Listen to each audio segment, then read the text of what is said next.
Ladies and gentlemen, welcome back to another Interstellar Gateway stream and another SpaceX launch, hopefully to be quite an interesting one. Now, this is SpaceX Crew-10. It's been a while since we saw the last SpaceX Crew launch, which was back in September, I believe. So this will hopefully bring back some cool views. So my name's Quantify. I'm an aerospace engineer, also work on a lot of stuff in Interstellar Gateway. I do video production, music, etc. I'm joined by some of my fellow co-hosts here. If you'd like to go around the circle. Kay, how are you doing?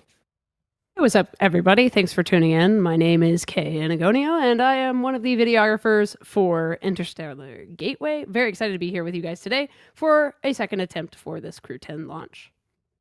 Amazing. And of course, we've also got Joshua, one and only. How's it going, everyone? I'm Joshua. You might know me on my socials as Anti-Person. I'm one of the commentators here at Interstellar Gateway, and I am excited to hopefully send a new crew of astronauts to the International Space Station. Let's do it. Hopefully. And we've also got, of course, the legendary Miranda from X.com. Twitter.com, to be clear. I'm Miranda. You may also know me from various places on the internet as Miranda. And I'm happy to be here. It has been far too long since we have seen astronauts go up. So, yeah. In the back seat, we're joined by, of course, one and only Interstellar Gateway special, Brandon M. Wynn, if he's about. Hello, everybody. Hello, Brandon. Everything's looking beautiful out here at the launch site today, guys. Really looking forward to a launch and bringing everyone some really dope visuals. Yeah, hopefully it'll be good to get a good view. Of course, we're at T-minus 1 hour, 22 minutes thereabouts. We have got a little while to go until launch. So we may as well discuss the launch and, of course, the previous one. Now, I believe Kay has some information for us. They'd be so wonderful to share it. Have a little chit-chat. So, go on then. Mission. So let's go back a bit. So previously, Crew-9 flew 3 months after Butch and Sunny got to the ISS, just so everybody knows kind of what's going on with the mission. With a smaller crew of 2 astronauts instead of the standard 4. Those 2 astronauts that went up were American astronaut Nick Hague and Alexander Gorbanov. That left 2 seats open for Butch and Sunny's return, which we are still waiting for a return date for them, but it is imminent. So during this time, we had obviously the scrub from the other day, so we are excited to hopefully send these Astros up to the ISS. This commercial crew program aims to enable regular crew rotation on the ISS, just so everybody is aware of what this mission is and the reason that these crew go up. This crew can obviously replace previous missions, relieving them and allowing them to return home. And NASA's commercial crew program began service in 2020 with SpaceX's Crew-1. So these specific mission details for this profile, they will be conducting new scientific research regarding human exploration to the moon and Mars. Some of the touch points they will be doing on this mission will be to test some material flammability for future spacecraft Dragon designs. Using ham radio to converse with students, which I think is really cool. I think that we should potentially get some of these Astros from the ISS to beam their way down and potentially be guests on our podcast, which is called Beyond the Launchpad. Pretty cool. Yeah, right? They will also be using Dragon hardware to test lunar navigation solutions. And they will be conducting psychological and physiological testing on the human body in microgravity. I can butt in on the ham radio point. It's pretty cool to see that the ISS continues to do this kind of outreach. I'm an amateur radio guy myself. I have a license. And a lot of people, young people especially around the world who get into it, will do their absolute best to basically point an antenna up at the sky manually, track the ISS, and try and get a signal through. And very often they do. They really do their best to kind of talk to mostly younger people, actually, who are super interested in the ISS, and a lot of classrooms as well, who try and get ham radio access. They work with local radio groups. That's a really cool way of kind of bringing that back down to earth. Alongside the video cast stuff, I think hearing them through a radio is a particularly special thing. They do a lot more work as well with SSTV, so they'll send images down via radio, and you can listen to that freely yourself. So if you're interested in radio at all, do take a look at what the ISS crew do, and this is what they're scheduled to do as well. It is cool stuff. Absolutely. So let's move on to some spacecraft details for you guys. We got a couple fun facts for you. So SpaceX Dragon 2 features 4 total reusable capsules in one, and one is currently in production. They have an expendable trunk available for unpressurized cargo. And uncrewed cargo, there's a variant available for pressurized cargo as well. There is a forward docking port, the IDSS, for docking to the ISS or future stations. It can be replaced for a large cupola, which, if you are unaware of what that is, it was, I think, first seen, someone in the team, correct me if I'm wrong, on the Inspiration 4 mission, and was later used on the Polaris Dawn mission. And this is basically a round bubble-like window that allows the astronauts to kind of peek their heads out of the capsule without actually exiting to get some amazing views of Earth and space. Other than that, the crew capacity is 4, and due to parachute limits, this now returns cargo as well. It is rated for 6 crew down to Earth and emergencies, so there is the ability to kind of squeeze in and cuddle up a little bit if the event arises. And as far as oh, sorry, Kay. I'll just butt in. If you see the interior of the Dragon capsule, the room they have in there compared to like Soyuz capsule is incredible. If you go take a look at some Soyuz images, you can see they've got pallets of cargo literally squeezed in. There's zero room to move about. But in Dragon, they can actually unbuckle and float about a little bit if they'd like. So there is all of that excess room, but of course, mass constraints are the big thing, and having some capability to bring down some mass or rescue astronauts if needs be is super, super good. Definitely. And I remember seeing some of those early images of the Soyuz capsules. And I mean, if you have claustrophobia, this is not the job for you. Just crunched up in there with a bunch of gear for, 8+ hours to get up to the ISS is a long time to not be able to kind of move around. I'll tell you what, though. I think we've got another interesting crew-oriented man on the stream. Joshua, tell us a bit about the payload capacity of this big-ass capsule. For sure. Yeah, so Crew Dragon can definitely take 6,000 kilograms to orbit. However, for these missions to the ISS, we're only taking about 3,307 kilograms to the ISS. Mostly, I believe that's because of the weight of the astronauts and the mass of the astronauts. But as well with that, when Dragon comes home from the ISS, they can take about 2,507 kilograms right back to Earth. Which is pretty sick. But on top of that, it's we've got. Oh, sorry. Give me 1 second. There we go. No worries. Sorry about that.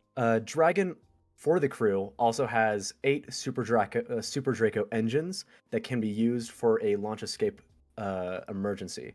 Basically, if any anomaly happens during ascent on the Falcon 9 rocket, the crew can safely escape using those engines.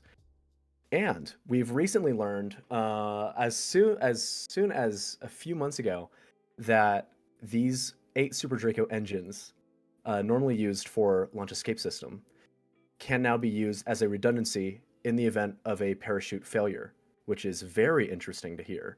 So if these 4 main parachutes and 2 drogue parachutes ever fail and the descent of Dragon is too fast, they can use these Super Draco engines to slow their approach for landing.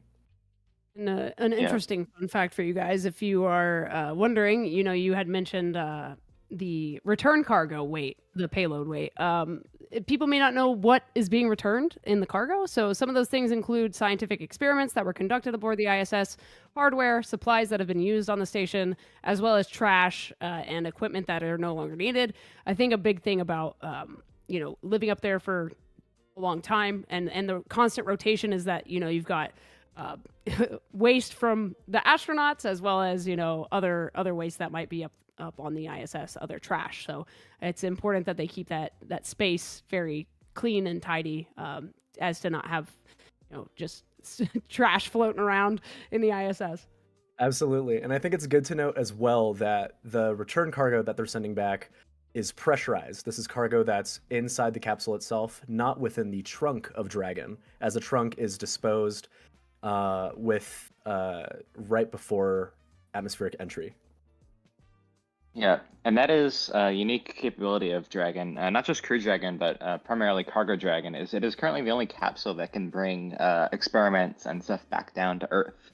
because Progress and Cygnus, which are the two other cargo spacecraft that are in play, they burn up on reentry. So Cargo Dragon serves a pretty unique niche there. I've always I can see in personally the, wondered, I'll go ahead.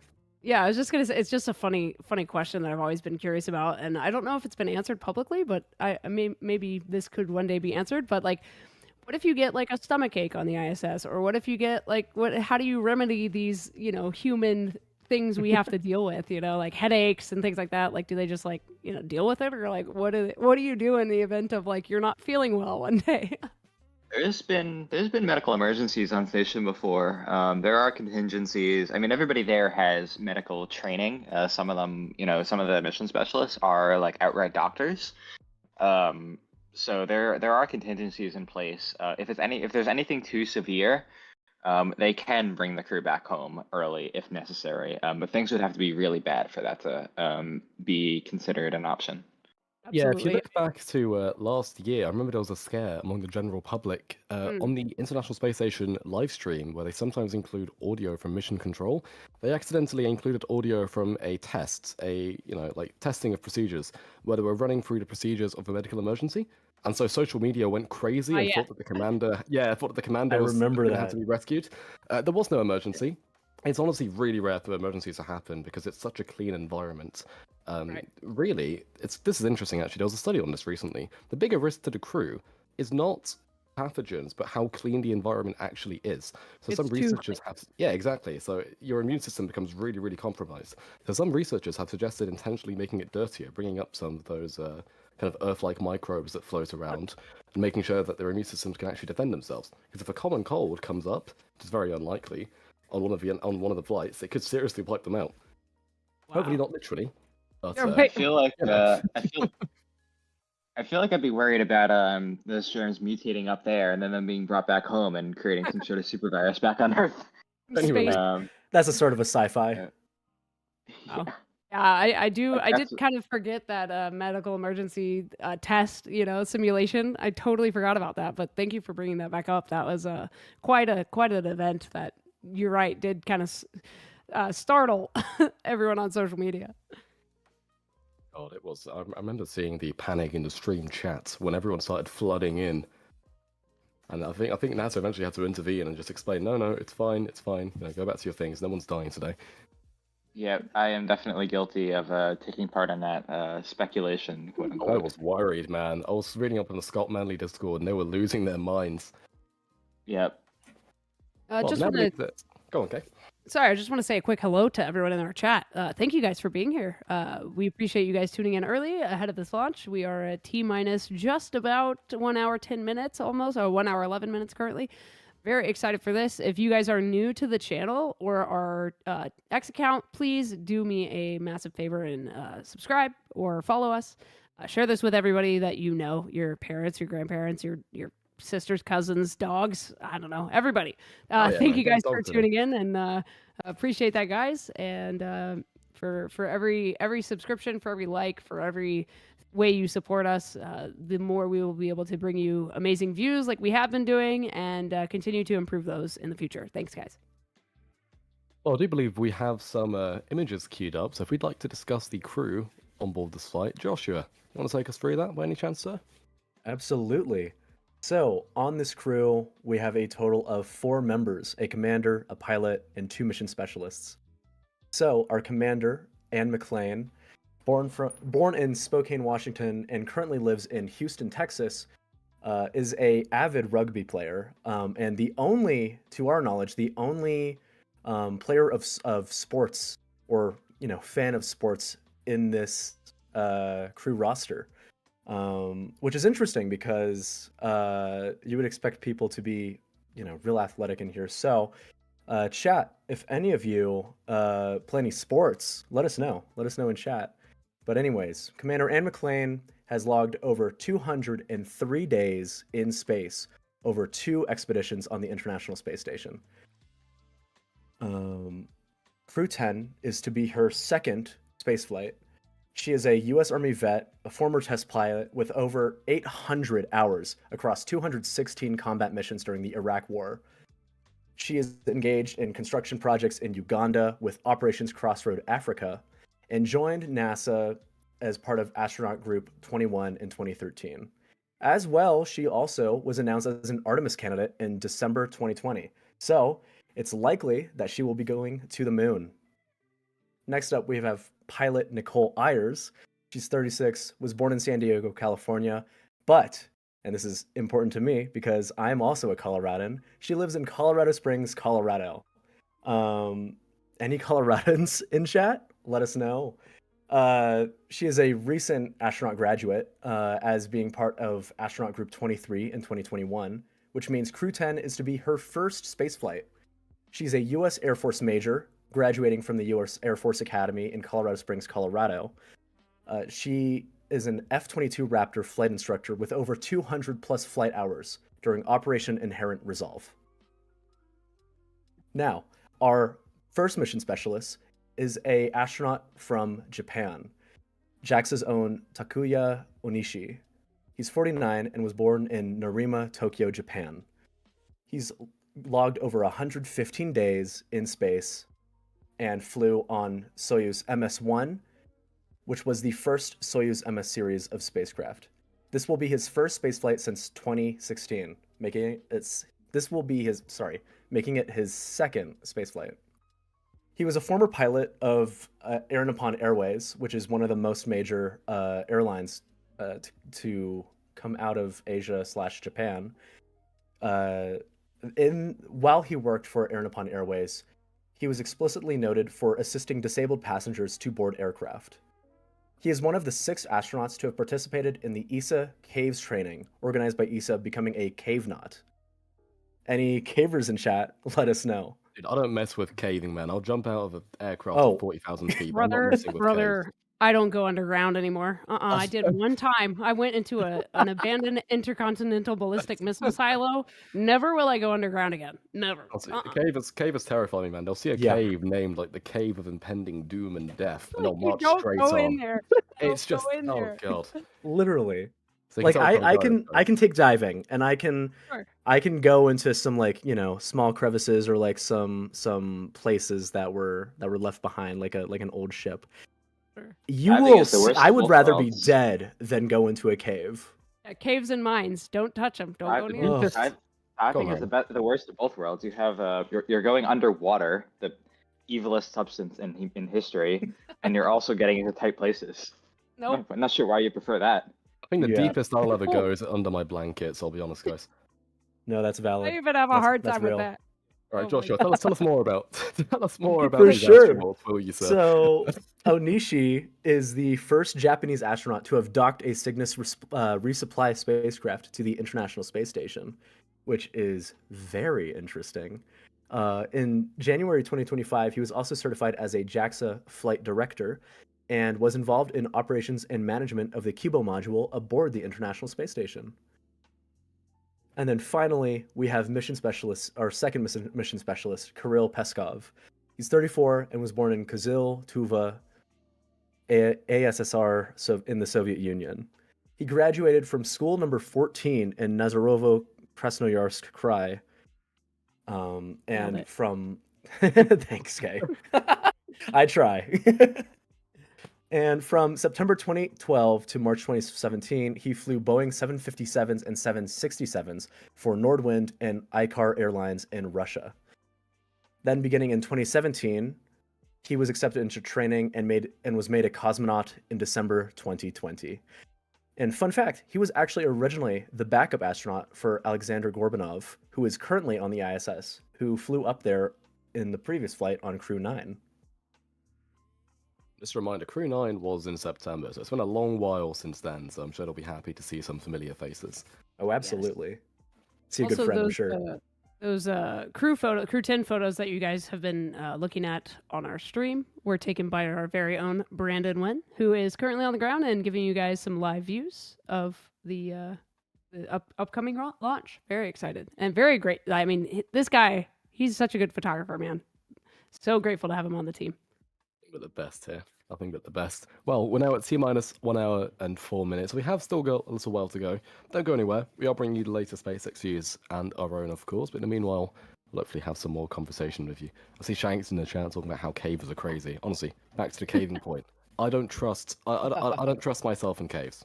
I don't know how they do it. I trust myself. I don't trust the cave. I don't trust either, man. I don't trust anything. I remember when I was 12, we went out on a school expedition to, I say expedition, not quite ISS levels. But we had like an indoor caving experience, and it was only 2 meters down, and I was still petrified. That Wow. stuff was no good, man. Question for the chat.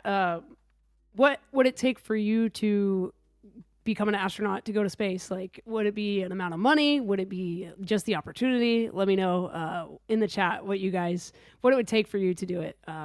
It's definitely a big sacrifice that these astronauts make to, train and leave their families to go conduct these scientific experiments and to further our adventure into the cosmos. So I'm curious to know from the chat what it would take for you guys to do that.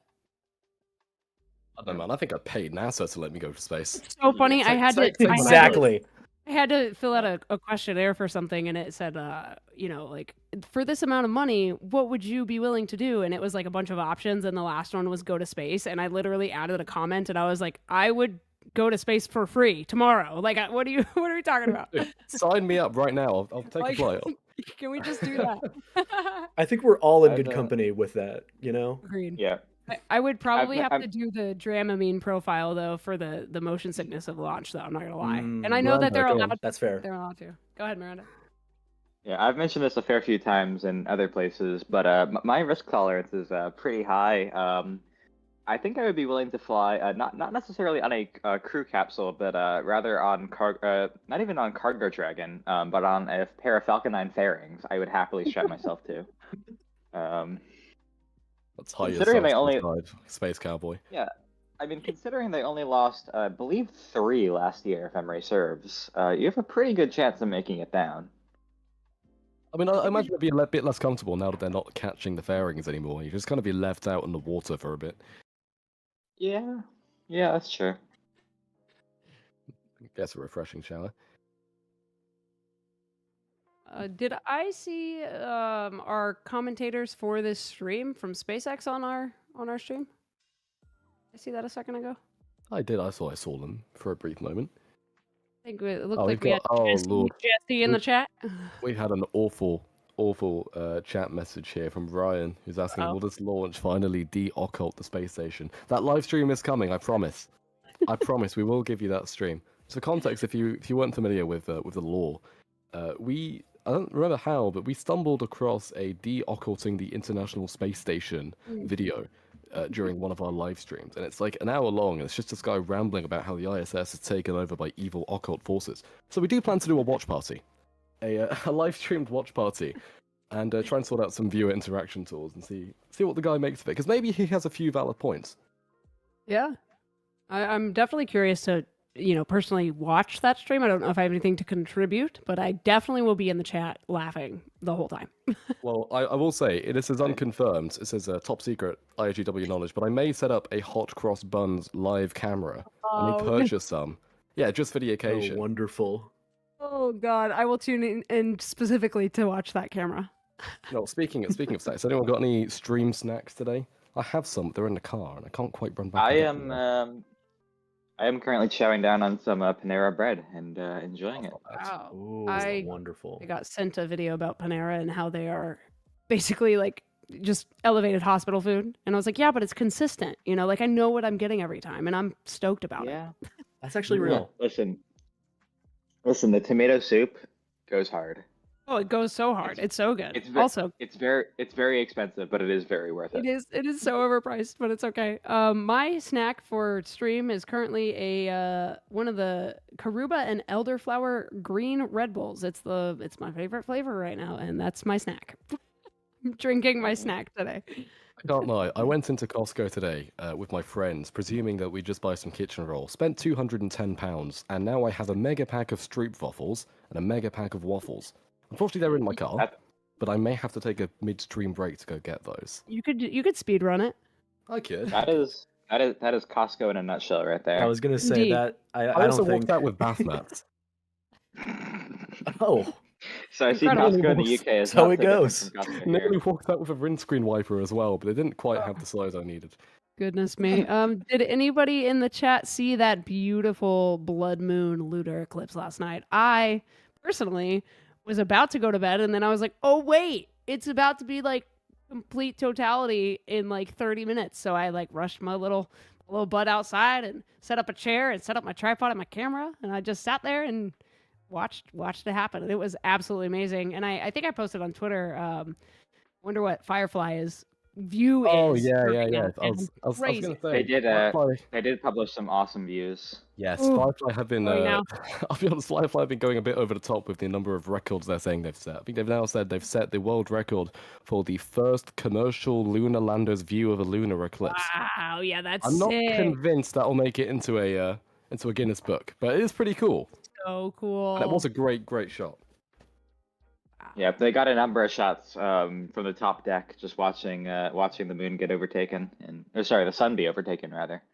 That is very, very cool. I am looking at it right now on their Twitter. Wow, this is just that's something, man. So I've just received a classified image here from our very own stream god himself, Emlyn, that appears to show a pack of a stroopwafel and a tea in front of a monitor. I think he might have taken that picture himself. I think you might be right. What I wouldn't yeah. do for a stroopwafel right now. Oh my Honestly. god. Absolutely brilliant snack. Listen, right, just before we move on to the next space-related point, allow me a moment to give you all a tip, okay? You need to go to your local supermarket, find some frozen paratas, they're like a Asian kind of flatbread, right? Grill those up in a pan, get them nice and crispy, and then you're going to want to melt in some cheddar and some honey, and just fold that stuff and eat it. Absolutely brilliant combination. Best you're going to get. Hold up. I've never seriously. had one of these Stroop waffles. Are they sweet? They're kind of sweet caramel. They're like, I can't explain it. Yeah. They're crispy, but also rather And then you put like, cheese in gooey.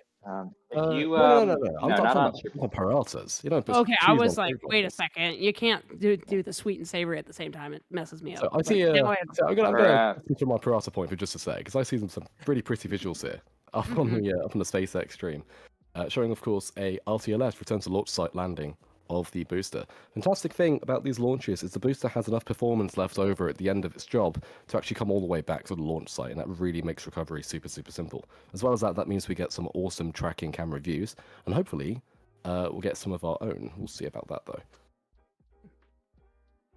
Either way, SpaceX is going to have some really nice tracking shots coming all the way down. Yeah, their RTLS views are always pretty awesome. Just because it's on the ground already, they can put cams all over the place, and they can get some awesome downrange shots of that booster coming down for a landing. Yeah, it also means that hopefully we'll hear a sonic boom as they come, which is super cool. Oh man, that's my favorite part. And also, just so you guys in the chat know, we will be tapping into SpaceX's feed when launch time comes. Just a heads up for everybody, but we will still bring you our views as well. Yeah, of course. Don't go anywhere. Right now, I'm just kind of finding material to cover for the remaining 50 minutes, which is always a stretch. I'm always impressed at how they do it. But we'll be rambling about our stroopwafels and other such things, of course.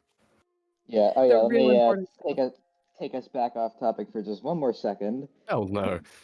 If you happen to fly United Airlines, they did just bring back the stroopwafel as a snack option. So the next time you're on one of their jets. So you're telling feel me that free to they ask. brought that back, and then was it them who just got rid of the check bag situation? That's Southwest. Oh, Yeah. Woof. At this point, I'm just gonna pay SpaceX to let me jump on their jet because I can't with that anymore. Do you think they make them pay for check bag or what?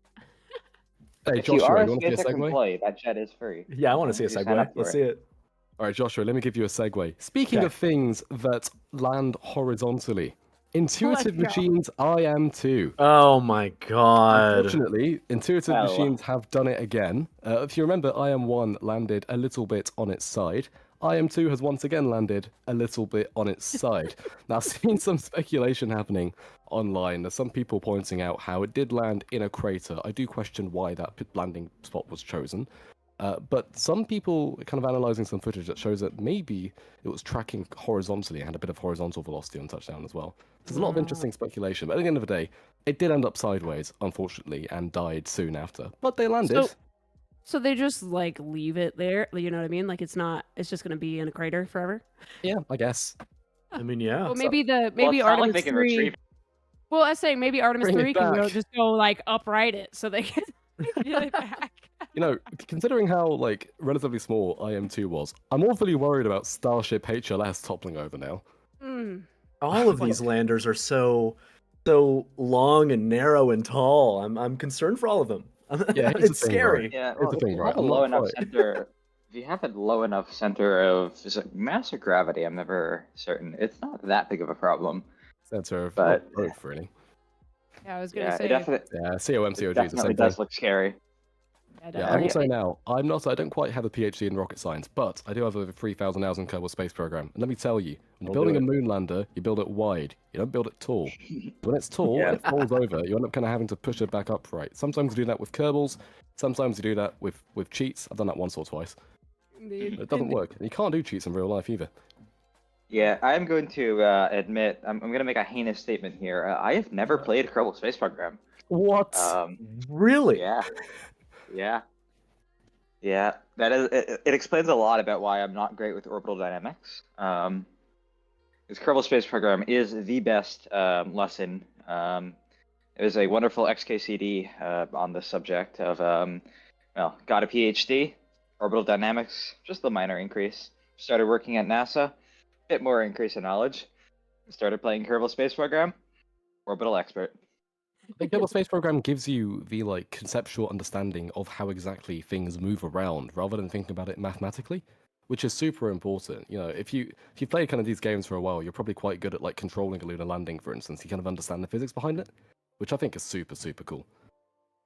Speaking I've about got things that are super cool, Oh, Brandon Lord. with a $5 Oh. super chat. Brandon has a very special announcement for chat, apparently. Let's hear it. Brandon, what would be your announcement, my good sir? Are you gonna? Last we heard from Better him, be he good was heading to news, the man. toilet, so I sure hope he isn't sitting on it right now and typing this from his phone. Although it is possible. How shall can he await just like him. leave us on like red essentially? Like what's the Oh, it's announcement? awful, my guy? man. It's awful. Seriously. Oh, we'll wait. It's okay. I We'll mean, the wait. suspense is killing me. Also, All right, I don't here. know what I think I an might be announcement back. is. Hello, Oh. Brandon. Hello. What's your Sorry about that, announcement? guys. Some technical difficulties while I'm trying to get our live stream views back up and running here. I do just want to announce, if it wasn't in chat earlier, for anybody in chat that is watching our Crew-10 live stream at the moment, if you share the YouTube link on your X account or your Instagram account and you tag Interstellar Gateway, so on Instagram it's at Interstellar Gateway, or on X it's at Interstellar GW. If you share the Crew-10 live stream link and you bring in viewers to our live stream today, I will personally be giving away one free Starship print to anybody in chat who shares that link. Oh So- shit, that's pretty cool. That is a hell You of know a If you what? want a promotion. Starship Okay. photo print, I better start to see some links going up and some tags for Interstellar Gateway. Let's go double or nothing. I'll add to Oh, that wow, me giveaway. All feels. right. I will give That's a bet. along with That is a Brandon. bet. Along with Brandon's Starship print giveaway, I will also give away a booster print giveaway that I shot on a film camera. So if you want one of those, Oh, Yeah. Amazing. run it up. Let's My go. lord. My first time ever shooting on film was actually shooting the booster. So that was pretty cool for me. So if you guys want not I only love that shot, one of Kay. Brandon's thank Oh, you, that bro. is- It's on- Let's on the wall behind let's triple this up. If you do so, I will personally announce live on stream one of my fabled quantify cooking techniques. I can't guarantee it's going to be a gourmet recipe, but it will be good. I think that's the most important one, really. I can't lie, guys. Give the people what they want. Give people what they want. You know what? Let's quadruple this. Let's quadruple Lord. this. Oh my If God. you share this link on your X account, your Instagram account, with your friends, your family, I will personally at you on Twitter. I will Let's post about you. I will talk about how you're such an amazing human being. That's right. Love to see it. I will thank you for letting me ride in your Bugatti, for feeding all of those children at the homeless Yeah. shelter, and for owning so many foster kittens. And I'll do so live in front of your crush. Wow. Wow. I'm just saying, guys. You want me on your side? Well, got T-minus 49 minutes now. I've got Falcon standing on the pad, of course. Timeline of events I will bring up very shortly for you, but things will start to get interesting very, very soon. All right, the deed has been done. You can contact me on where to send my poster. I will be hanging that up. Ooh, Fantastic. what? Wait, hang on. No, you can't do that. That's not. Nah, I think if you know, like terms of service, whenever you like sign up for a thing, like if you're running for public office or if you're a part of the company, I don't think you can qualify for the giveaway. I was gonna say I mean I I'll can't take a insider poster. trade. No insider trading. Sorry. Heartbreaking. Oh my. I'll just lord. send you a print. And we'll just get you one. Hold on, I'm texting my best friend right now That's to all good. share this on his account. Give me a second. If any of you have any Incredible things to have. wives or partners, ask them to share this stream. Promise them flowers if you do or something. I could personally give away some flowers. To be fair, if you reside within 50 miles of Sheffield, I will personally give you flowers if you donate this stream. That's not a promise. I will message Oliver Sykes at Bring Me the Horizon, who I think still lives in Sheffield, and tell him to share our stream. Hang on, you just know one of the members of Bring Me the Horizon? Yeah. Dude, I've been, wait, are I've we been just in gonna the skirt over listen, that? come on. I've been in the metal music scene for over a decade, my guy. Oh my god. My contact list in my phone is, if someone stole my phone, it would, it's ridiculous. I have There's got some too work many. contacts, to be fair. The only contact worth noting in my phone is Christopher Kemp. So It's pretty cool. That's fair. That's pretty cool. Good lord. Who out there Astra posting right now? Chat, Yeah. I just want to say I see those streams I see those stream links going up and those tags coming in. Oh, Keep it yeah. going, guys. I want to see more people coming in the chat. We got our live stream views back up and running, and it's going to be a good launch today, guys. I actually do want to update the Interstellar Gateway team, guys. The weather out here could not be stunning. We have slight breeze coming in, maybe 4 or 5 miles an hour here on the ground. The sun is shining. The sky is blue. There's some really nice clouds, very, very far off in the distance, and I think everything's coming together for a really, really beautiful sunset ascent tonight. That'll give us some really good tracking shots. We're not too Alright, far away good from day. that launch either. We've only got 2 minutes to go, hopefully, until the launch director verifies go for propellant load. Now, once he does, hopefully, we'll start to see some propellant entering the vehicle around T-minus 35 minutes. yeah. Also, Which, thank if you. you'll recall, I was just going to thank Brandon for his lovely meteorology spiel there. That was great. I gauged the wind direction and speed using my thumb, Incredible. Amazing. The best way. and a little bit of moisture from my tongue. Right. How did that moisture get there? Just a little. It's the Just humidity. real quick testing the wind. Yeah, it's the Right. humidity in Florida. Of course. Yeah, it is, dude. It was crazy when we were out there for crew walkout earlier this afternoon. When the crew was departing the Neil Armstrong building here at Kennedy Space Center for the pad, we were just kind of in a position of standing by and waiting for them for about an hour and a half, and just sweltering under the afternoon sun. It was hot. It was hot, which is weird because it's been pretty nice and breezy. And melting was different than what it's been for the past few weeks here in Florida. That sounds like we're about to have a good time for the next Starship flight down in Brownsville. If it's already getting pretty nasty out there, brother. Yeah, can't escape the heat. No, but I will say, like, SpaceX did just tweet, Crew-10 is go for launch, so I believe our launch director will go, which is a very, very good sign. I believe we are further into the count at the moment than we were for Wednesday's attempt, so that's progress, Cool. everybody. Love to hear it. The hype is growing, guys. Getting to experience crew walkout not only on Wednesday but today as well, and really share those intimate moments with the astronauts and their final moments here on Earth before leaving their families for a long duration mission on the station, and them getting to say goodbye and being able to be present for that just really kind of locks you in to the importance of the mission and to the crew members on board.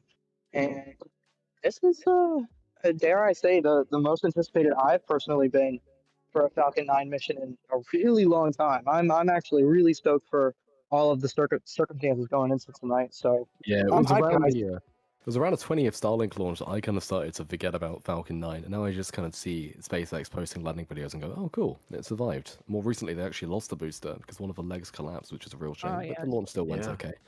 But no, when it comes to Crew, the risk assessments they have to do, the engineering that has to go into safety is absolutely crazy. And as we mentioned before, the fact that Super Dracos now have redundancy to essentially emergency propulsively land in the event of a parachute failure is insanely cool. And that's guidance firmware that's on Dragon now.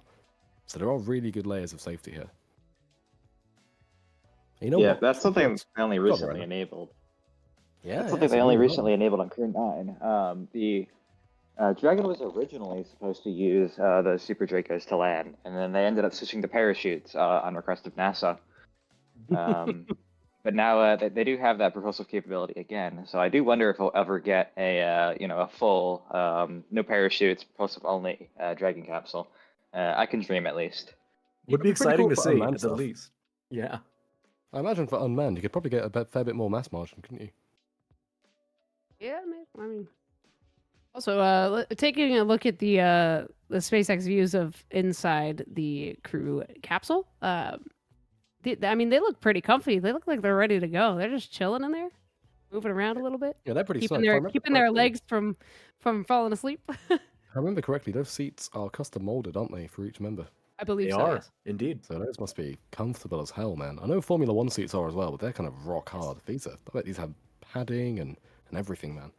I Like a wonder if gaming they chair. consulted with F1 drivers because of the the rumble that those drivers get while they're driving those Formula One cars. You know, I mean, it's not entirely comparable to liftoff or I think, Ascent, but I think they're very different environments in the sense that an F1 driver needs to feel the vibrations True. of the car. A pilot would rather not feel the vibrations of 9 Merlin engines. than anything. even- yeah, or anything really. Yep. I mean, the good thing is the vibrations are quite low already because we're talking liquid engines versus solid rocket, and because Falcon is so tall, there's a lot of room for those vibrations to disperse.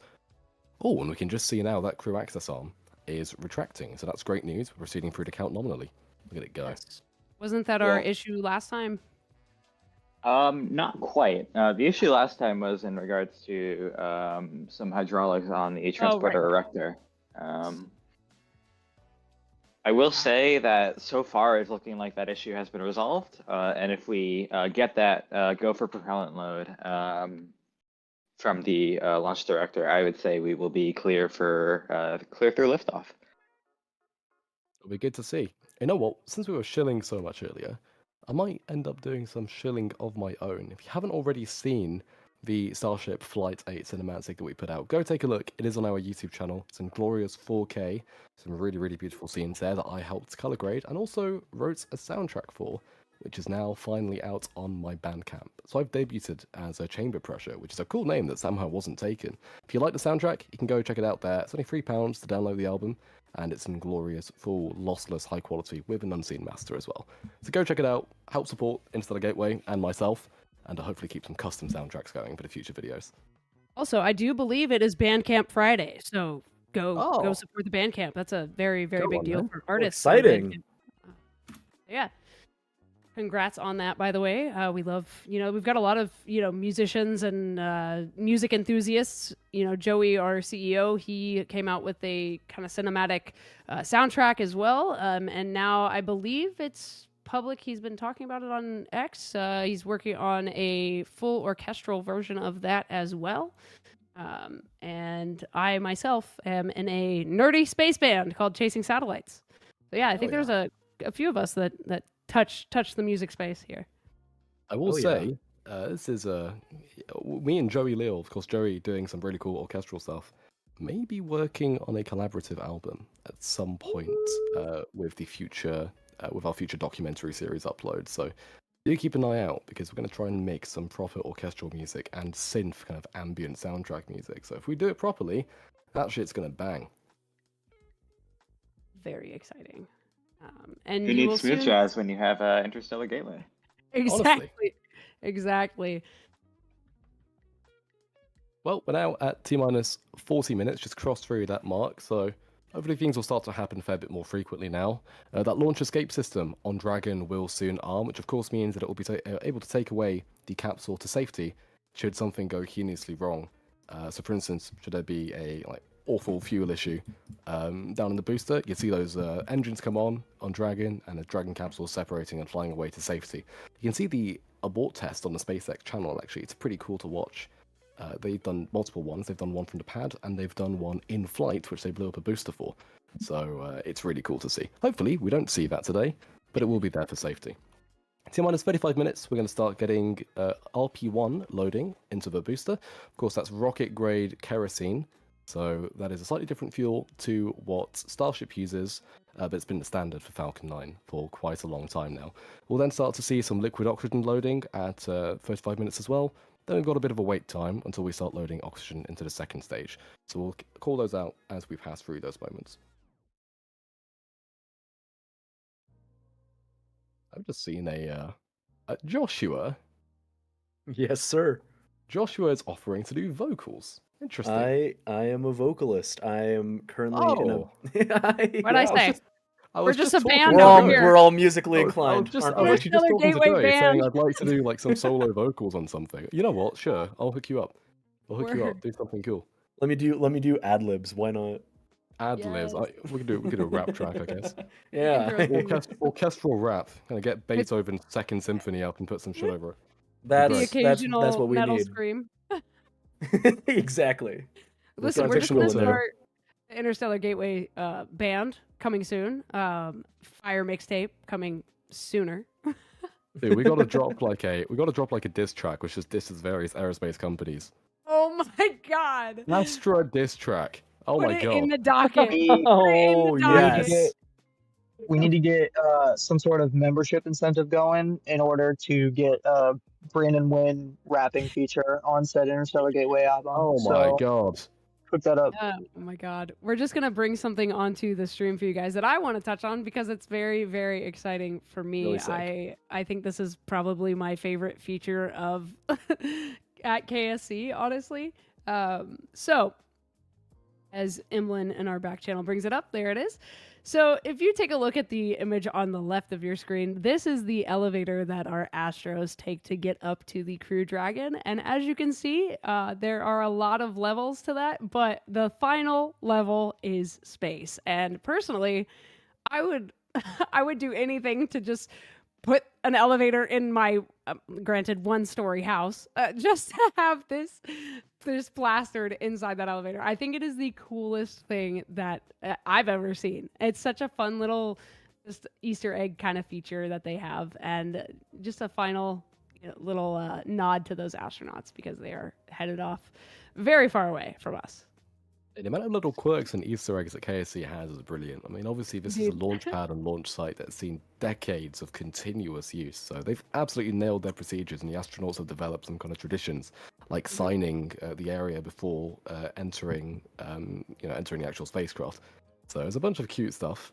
SpaceX is now filling up that signature board rather quickly, of course, of how many flights they're doing. I would be the one to get Sharpie on my suit. I'm not gonna lie. No, that'd be me. I just wanted to butt in here and say that we are past that T-minus 38 minute propellant load go call out, and it looks like we are go for launch today. Awesome. Loading is going to start in Go! just over a minute now. Good stuff. So we'll start to see Falcon become a little bit frosty, hopefully.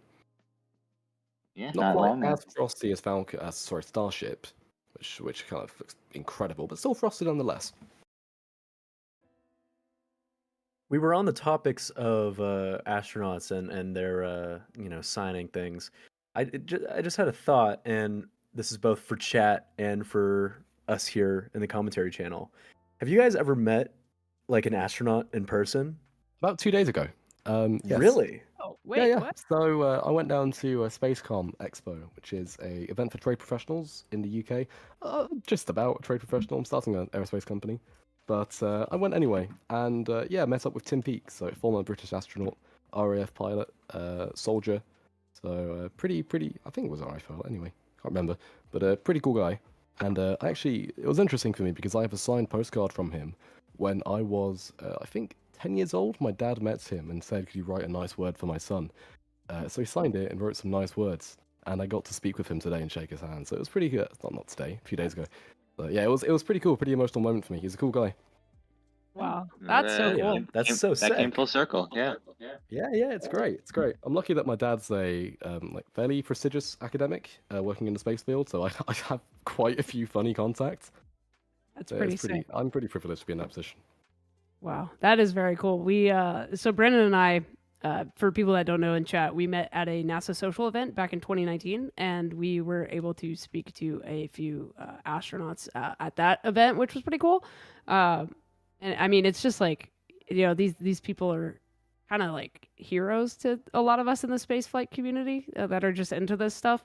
So I think anytime you get to meet somebody that's actually been into space, it's a really special moment, because I think we all strive to one day get the chance to go up there.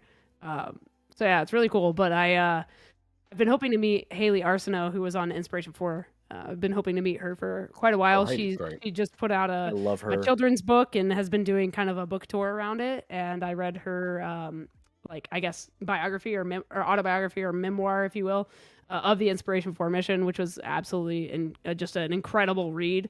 Her story is, you know, insane. If you guys don't know much about her background, you know, child cancer survivor, first, one of the youngest, I believe the youngest astronaut, correct me if I'm wrong, to go into orbit, and the first with a prosthetic, she's got a titanium rod in her leg from her childhood cancer.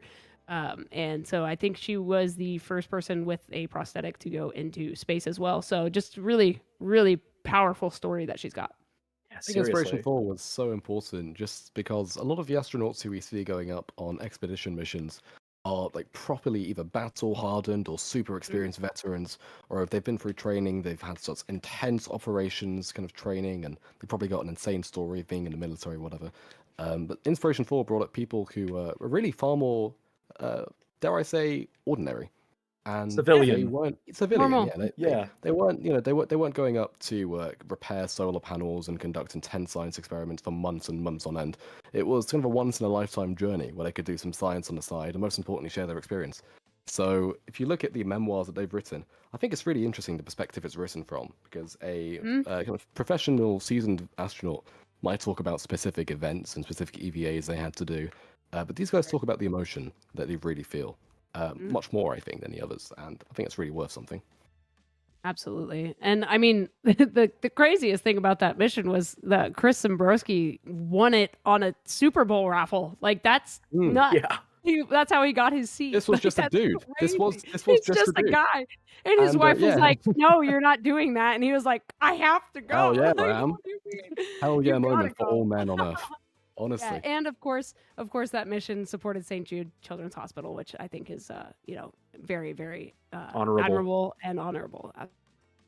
It's pretty fantastic. Now, a little birdie has whispered in my ear to tell me that we might be joined by a certain knee surgery veteran, the one and only Perry Knee Aerospace, who should be in the commentary booth with us now.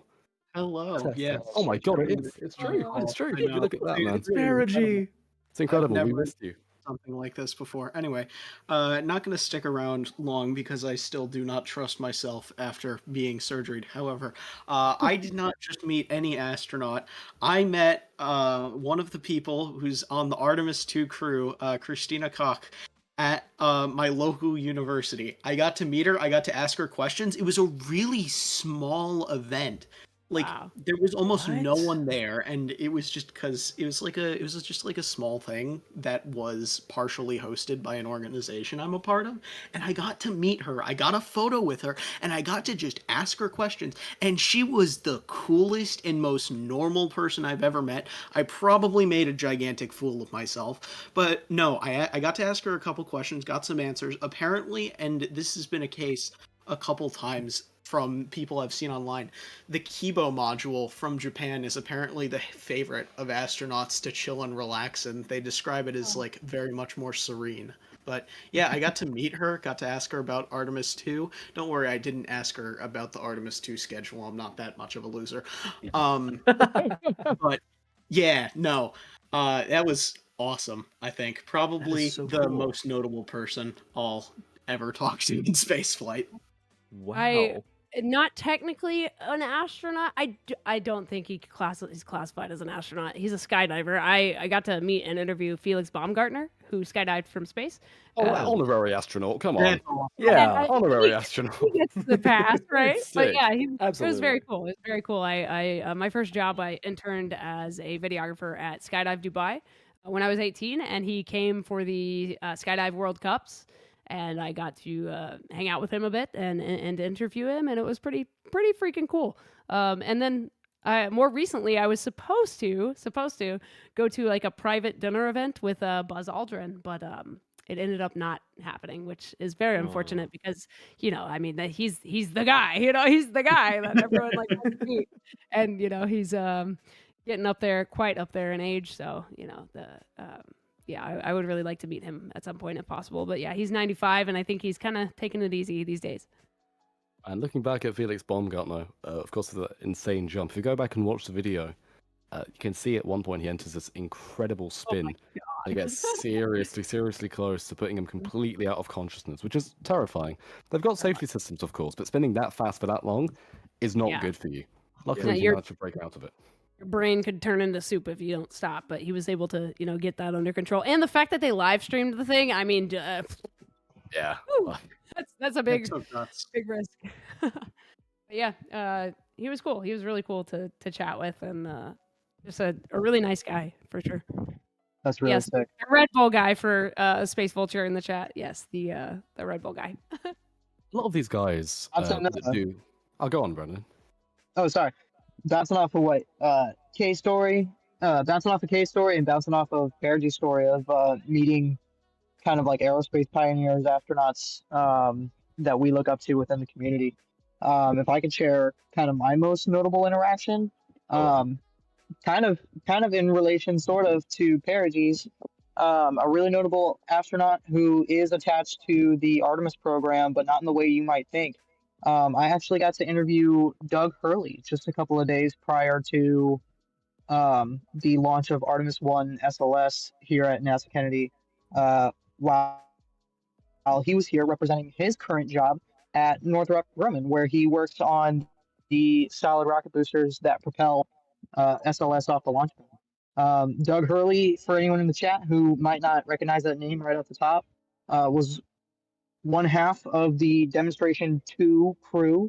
That was the first human spaceflight mission on board Crew-Dragon and Falcon 9, the vehicle that we're about to launch on today. That was a really cool opportunity. Doug is someone that I look up to personally and have looked up to for a really long time, even before DM2, just because of his career here at NASA and his career in the military prior. And he could not have been a more knowledgeable, down-to-earth, personable human to speak to, and like really went out of his way to have just a normal one-on-one educational conversation. And yeah, that was just a really incredible opportunity to have a discussion with a legitimate pioneer. So that's kind of my story, my 2 cents. That was really fun. The overview effect is a very real thing. Seeing Earth from space, it's hard not to be a humble person after that. I mean, with people like Tim Peake, he goes to so many outreach events. He's swarmed by fans constantly. He's swarmed by emails and requests that never once has it really gotten to him, because I think he understands just how important bringing space down to Earth really is for people. I think once you see Earth from space, it's hard not to be a genuine person, because you understand kind of the value of life and the value of what we have. The atmosphere is very thin, you know? Yeah, there's actually a kind of a scientific term for that. It's overview effect. And it's something that I really hope more people get to experience in life. Because I think the world would be a much better place if we were able to see how small and fragile it was. Yeah, well, I'm pretty excited for seeing Starship kind of take place, because should more people get to kind of experience orbit, whether through tourism or through scientific missions, that's probably going to make a real difference to cultural discussions about space. For a long time, it's been focused very heavily on, do we have the budget for this? Is this really worth it when we've got issues on Earth? But I think once you see space from Earth from space, and you realize the effect that space missions actually have on everything we do, it's hard to not justify exploration. Yeah, I think my first kind of taste of getting inspired by space stuff, really, I mean, obviously growing up, I thought it was amazing, but when I did meet Felix Baumgartner, I know he's an honorary astronaut, if you will, but he was the first person I met that ever actually went touched space, so and I'll never forget what he said right before he stepped off of his platform. He said, sometimes you have to go up really high to realize how small you are. And I was like, oh my God, I have to do this. Yeah, no, it was so sick. Like his final, one small step for man kind of speech was that, and it was amazing to hear. And then he just like steps off the platform and you're like, oh my God, this man is free falling from space. Wild. It's really only a matter of time until we have someone actually skydive, from orbit, I mean, I'll volunteer as tribute. Let's Probably go. from all There you go. with a tinfoil heat shield. I am ready. This is literally the Moose proposal from the 1960s, if you know what that is. Go on, Miranda. Oh yeah, I Go know on. that one. Yeah, it was planned as like an emergency like escape. I believe it actually proposed for getting off of the lunar surface if the LM were to fail. But it's essentially like a little personal escape pod, and re-entering in that sounds very fun, actually. I reckon I could make it without a heat shield, to be honest. I could probably do it. I know Hey, a little listen. bit. Yeah, you're built different. Of course it would work. Listen, Of course man, I am. I can skydive without a parachute. Once. Yeah, once. Yeah, exactly. There's a little bit of fun. There's a little bit of fun stuff about that Moose proposal. The way you might be thinking, like, oh, I bet like taking all of the forces of re-entry with your frail, weak human body would be really fun. The way that they planned to even that out would be to like fill the giant like thermal protection bag you're in with foam, which is like the wildest system I can imagine for Bro, protecting pack it with you. bubble wrap, it'll be okay. Yeah, word. exactly. Yeah. Bit of peanuts. So for those of you in the chat like that may not know anything about skydiving, I got to skydive every day when I lived in Dubai and worked at Skydive Dubai at sunset every course day. you did. All Of the course you did. jumpers would Do all the cool would go things, man. skydive at sunset, and they would take me tandem, which was so sick. I couldn't afford to get my skydive license at that time. I was 18, so I was just trying to like make a couple You were bucks. doing and- that at 18? I was. But Happy to get my driver's license. I didn't get a driver's license until I was 21 because I lived overseas. Oh, it's so okay. It evens out then. It evens out. But Yeah, there you go. there is a thing called a halo jump, which if you don't know what that is, it's a high altitude, low opening skydive, and it requires you to have an oxygen mask because you are so high and the atmosphere is so thin up there. But I think that would be like the way to start training to go higher and higher and higher, and then eventually, somebody should skydive from orbit. And once again, I volunteer as tribute. Well, I mean, I think the risk assessment for that might be quite long. I wouldn't want to be doing it. It's fine.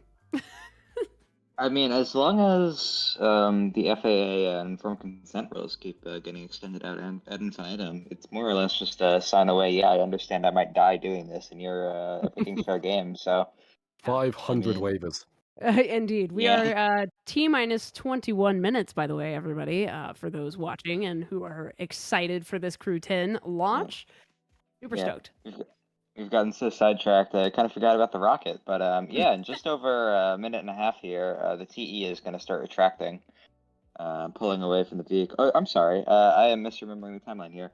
Just over 1 minute here, the TE is going to start venting quite a lot. There's going to be a big outgassing, and that's just starting to prepare to pull away, as I remember.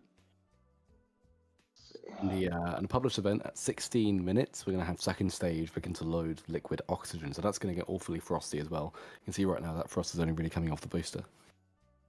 Do we still have the same T plus timeline, or has that been adjusted? Do we know? I will check. I suspect it is the same, but let's find out. Appreciate that. I think it'd be interesting to go over that mission profile timeline if we can pull that up. Well, let's see. 13 minutes ago, they said it was T-minus 35 minutes, so yeah, close enough, the same. Yeah. I think it may have switched by a minute or two. We will make sure to update our timeline accordingly. Or they could just be tweeting slowly. True that. Since we've got a little distant view of Dragon here. I want to talk about Dragon's interior a little bit. I know we brought up the Soyuz point just before, but until you really take a look at Dragon's interior, it's hard to appreciate just how radically different it is in terms of spacecraft design. It's largely touchscreen. There are manual buttons, of course, for reversion, but basically most controls are based on touchscreen and tapping the touchscreen to issue commands, which I wasn't fond of at first. But once I've realized how mobile their suits are, how mobile their gloves are, and just the amount of information you can actually convey on that Dragon operating system, I've grown pretty fond of it. It's a super, super sleek layout. I know a lot of astronauts say that it gives them some of the best data they've ever seen in a really nice way. It does look pretty pleasant.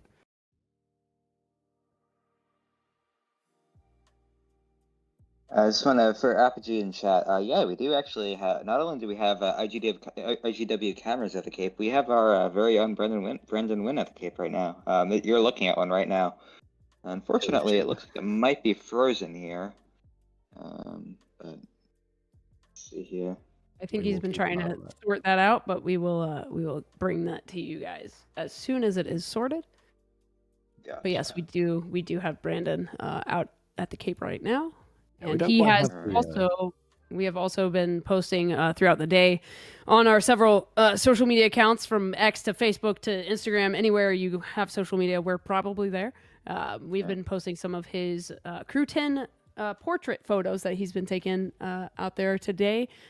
And super stoked to have him out there, just with the incredible access that SpaceX and NASA allow us to have. Super grateful for that. Some of those portraits are crazy. Crazy. We don't quite have the streaming infrastructure for the Starship launches, just because this is obviously a bit of a less significant launch in terms of development. We've had a lot of Crew launches. We haven't had many orbital Starship launches, but we do have, of course, Brandon out there who will be bringing us some good live views. Yep, and you can see some of those photos we are cycling through that I had mentioned that Brandon has taken. Very cool. Nice shots here. Look at those shots, man. I didn't realize those were actually taken by Brandon at first, I have to admit. Yeah, dude. Yeah. He's talented. He's a talented fella, I tell you what.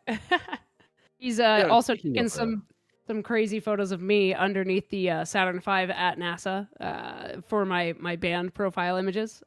Yeah, that guy's stellar as a photographer. Actually, speaking of photos of astronauts, I'm not sure if we have it queued up ready to go. Hopefully we do soon.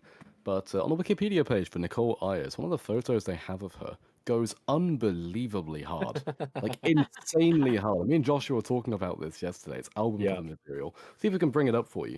But I think it is the hardest image I have ever seen of an astronaut. Go on, let's see. Yeah, we'll see if we can smash it up. In the meantime, I will go over to the. You said it's the Wikipedia, yeah? It is on the Wikipedia. I don't think I'm not sure if it's the main image, but it is on the assets. Gotcha. I will take a look. We will bring it up right now for you. Word. It's worth looking at. It's really incredible. I don't know what the photographers were doing. Like, where they were like, "Hey, please." This is a full glamour shot photo. Come on now. I feel like that's Look at that. Jesus, man.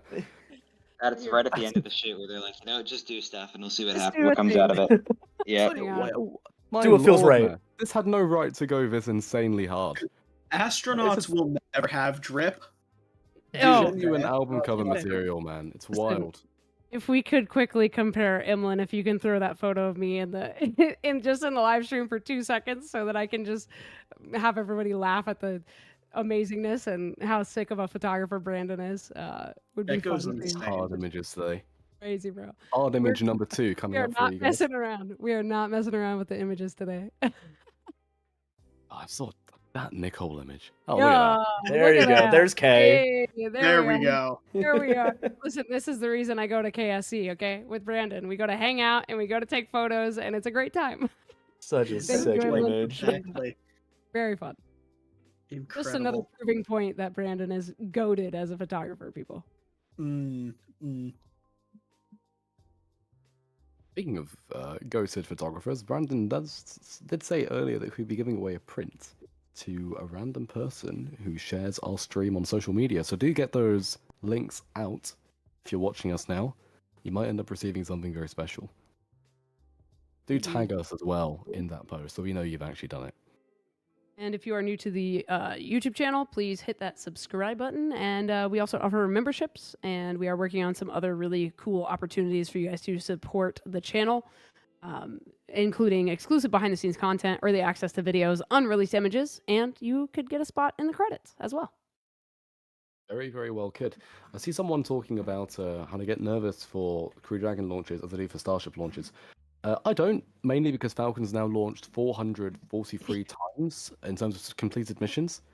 So that, for me, is a pretty proven rocket. It's also had booster landings 398 times and 371 reflights of flight-proven boosters, which is SpaceX's fancy way of saying used. Maybe I should call my car flight-proven, actually, or ground-proven. It'd be a bit sure it's fine concerned at least if your car's flight proven. I think you have an issue. I don't know, man. Some of the pothole in this country wouldn't surprise me if it was in a few days. Genuinely, I saw the biggest speed bump ever today on a street without any lighting, and I was coming up to it at 20 miles an hour, and I realized I had to slam on the brakes because otherwise I'd probably end up in low Earth orbit or translunar injection or something. Genuinely, man. I was surprised my Citroen actually managed to clear it. Felt like that's awful. That's pretty impressive. I have had to switch into first gear before to get over some of these. Do any of our co-hosts know if the astronauts are still wearing the Omega Speedmasters? That's still a thing that they do? Oh, I don't know, actually. I know that was like a really big deal. It was like I the believe first, it is for modern versions. the more modern one. Word. Very cool. Let's see how much a Speedmaster costs. Oh, 42 millimeter, 7.6 grand. No big deal. Hey, It's do we have the budget for that? Well, Joey is currently not on chat, so I'm gonna say run it and just we'll figure it out. Yeah. I'll claim that on as the an company expense. card. Yeah. Yeah, the company card, as we do every night. And you know what, chat? If you donate, send some super chats, like, subscribe, turn that bell notification on, you can fund amazing things I'll tell you like what, this. if we managed to Really hit fun, 7.6k worth of super chats We will get in a- this stream, I will Omega- purchase an Omega watch. How about that? we will pass it around the world as the IGW Omega Speedmaster. Okay. I feel IGW watch. Yeah, we're going to laser engrave the IGW logo on it and instantly wipe out 50% of its value. Indeed. There you go. Also, Soon. team, just about 12 minutes here. What is our next call out, team? Well, that's a good question. Not me tabbing around to my timeline. Aha! Would you look at that? I've got the timeline up before my screen.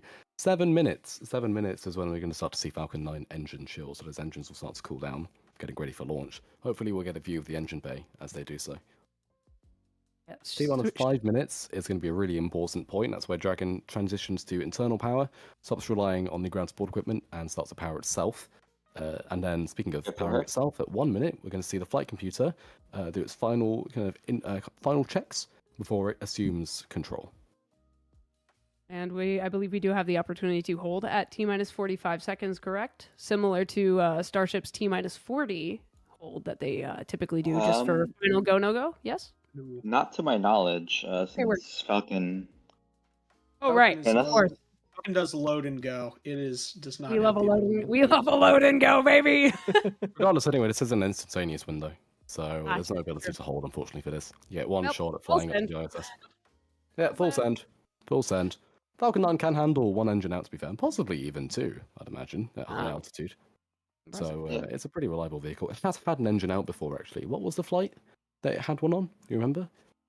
On Ascent would be CRS Spec-2 Yes, that had that's an the one. engine failure.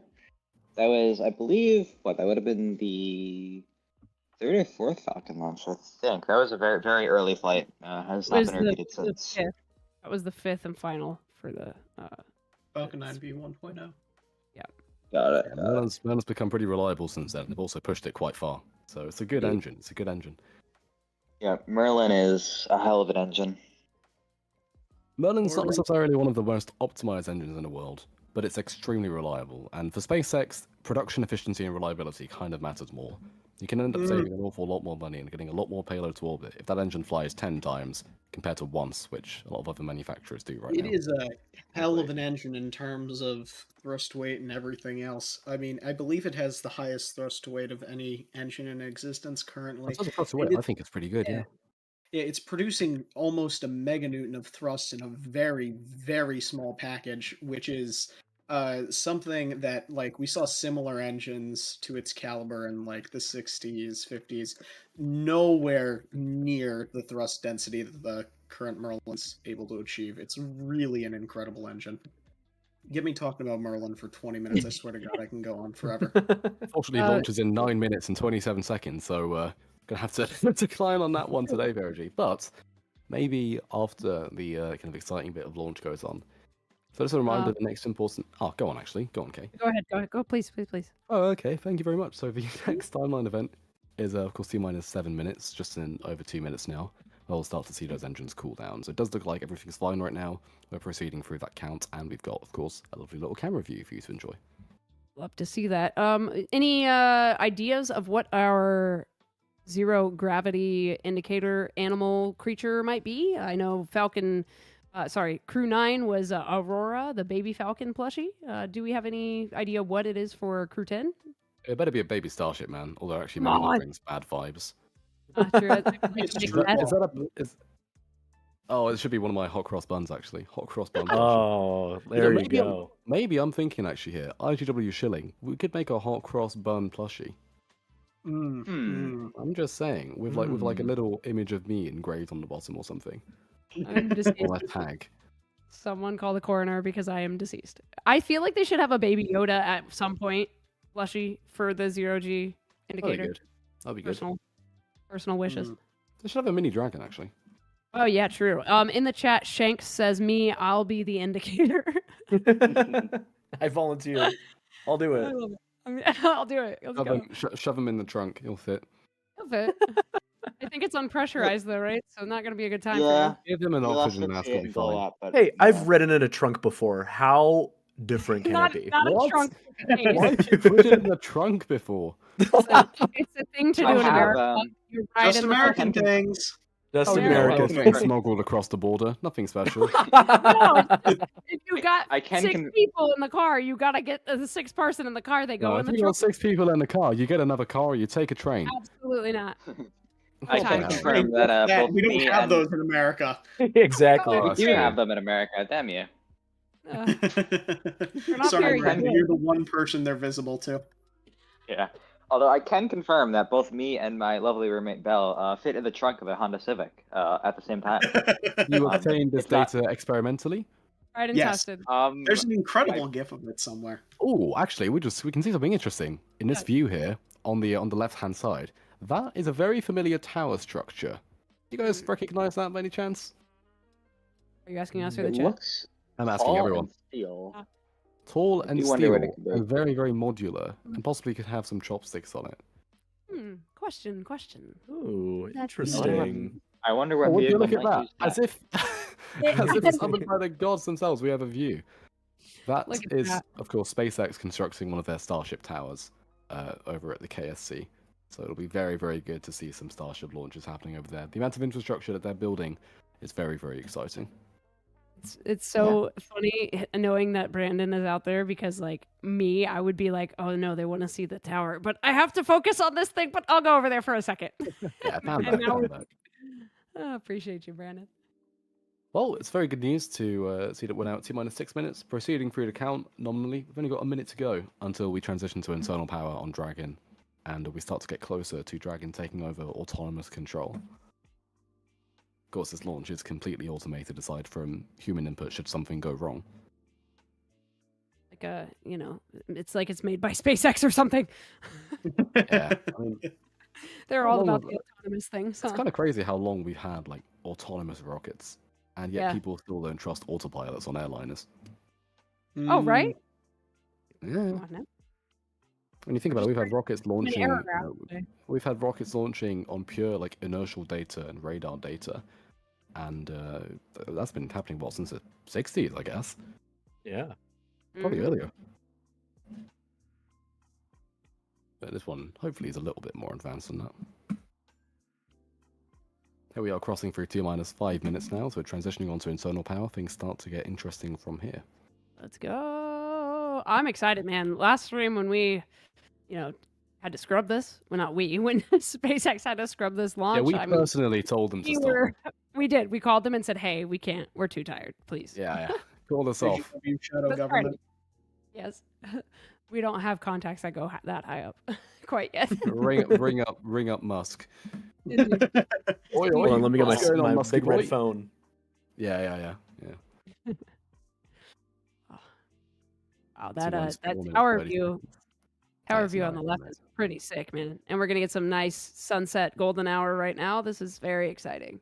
This launch is gonna be pretty cool. Of course, we'll get some cool internal views as well of the astronauts, which SpaceX will show us, hopefully.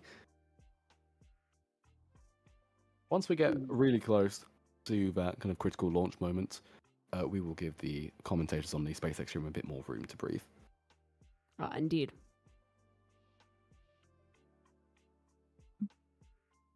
Cross the T-4 minutes now, so just a few minutes away from that transition to internal control. One bird flying by. He's gonna have a bad time if he comes back this way. Better stay. Always remember the space shuttle birds. Oh no. We have some pretty cool views from Starship launches of the birds flying away as Booster makes re-entry. It's always I think I'd bloody fly away if I saw a 70-meter tall stainless steel tower of death with flames spitting out the bottom, exploding and coming down. Absolutely. We are going to start feeding in I'd run straight towards it. Yeah, we're going to start feeding in Tie some me of to the trench. audio. I'm ready. SpaceX's stream. We're going to start feeding that in for you guys slowly. Slowly but steady. Space Filter in the chat says, I got hit by a shuttle once. Are you referring to like the shuttle bus kind of shuttle, or shuttlecock kind of shuttle, or STS-151? Also, just to clarify, we are bringing you audio from Brandon's perspective right now. Yep, so not only do we have pad cams, but pad audio. So. Yeah, we love to see it. 2025, not advanced technology, only on IGW streams. Is there anything we don't have? Starlink out at the Cape. But we're working on that. Starlink fixes this. Starlink fixes many of our problems are in fact fixed by Starlink. Indeed.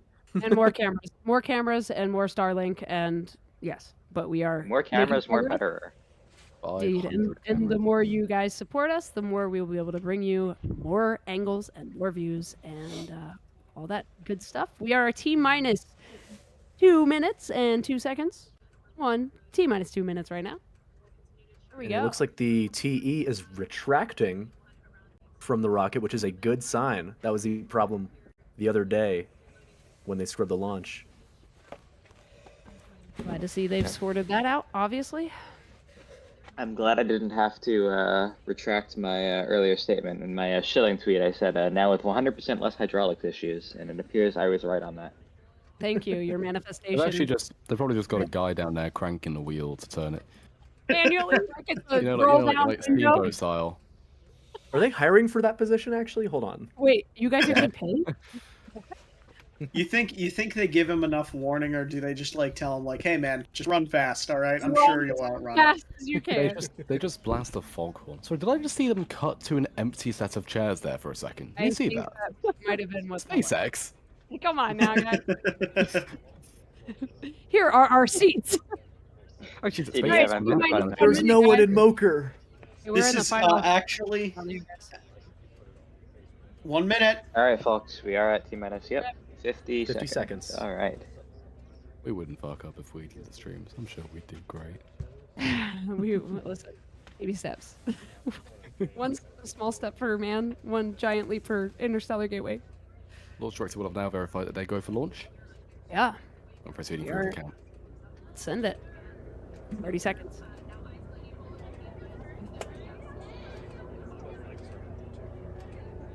All right, we do have that go from the LD. Here we are. Incredible. Good to see it, guys. Godspeed, Crew-10. Let's go. Woo. I presume our camera will show the launch just before their cameras, since we will probably have lower latency. Let's watch and see. 3, Yes. 2, 1, On. Hit and it. we have nothing. Hang on, maybe I'll If time you a little look bit on off. If Our you want time- to look on the actual stream, it's currently we missed the T0 by a minute. Oh, How much of that is latency and how much of that is our time Yeah, being that's off by a crazy. few seconds? Don't think so. It's showing pretty similar stuff on mine. Uh-oh. I Was think we the messed it up, stream- ladies and gents. maybe we Oh were no! Why is it not Interstellar top of Gateway? hour? Interstellar early way this time. Early way? Early way. They are showing control room. Unless Yeah, the they're- liftoff was not scheduled for top of hour, I would say we had some sort of issue here. Let's Alright. check and see. Launch is inevitable, so. All right, now we're at the 10-second countdown. Here we go. Try that one more time. There we go. Oh, there it Good goes. luck, we have go. fun. Flight All time. right. Alright, there we Much go. better. Up Much it better. goes. Yeah! Alright. Much less smoke this time. Here we go. Tracking shot, Brandon, on the. Yeah, Boy, Brandon. come on, Brandon, let's go. Big Beautiful. flamey Alright. pencil, flamey end down. And coming up here, And down. Let's go. first time land we gotta watch out here for is 58 seconds, and that is the max Q for that moment of peak stress on the rocket. Get it together. It's going. Yep. Trust me, it is not easy to crack a rocket, guys. Brandon's killing it right now. Rockets move fast. More Yeah, stable. Let's go. We're stable. Oh my god. Alright. Telemetry nominal. That is a good call out. Listen to that. Oh my god, it's so beautiful. Oh man. Up it goes. Max Q. Just another They did that call it a routine- little early, I think. Just another And routine. now we just hit max rocket Q launch. there. I think our stream. Stream's you a know, little bit ahead of little delay. SpaceX. Yeah, exactly. There we go. Oh yeah, look at that. There it is. There it is. There it is. Oh. That transonic wake is beautiful. Oh, I think Brandon lost tripod capabilities. Oh no, it's a focus Ow. issue.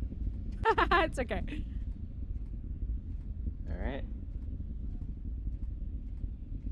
We can confirm the rocket is still there, just not quite in our camera, unfortunately. But at a certain point, you can only do so much. All right. Oh, there you go. Oh, and then it's back. There we go. There we go. Oh, wow. Yeah.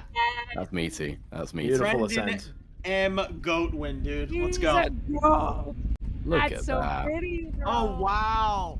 Look at that. Buy a new dinner, baby. Let's go.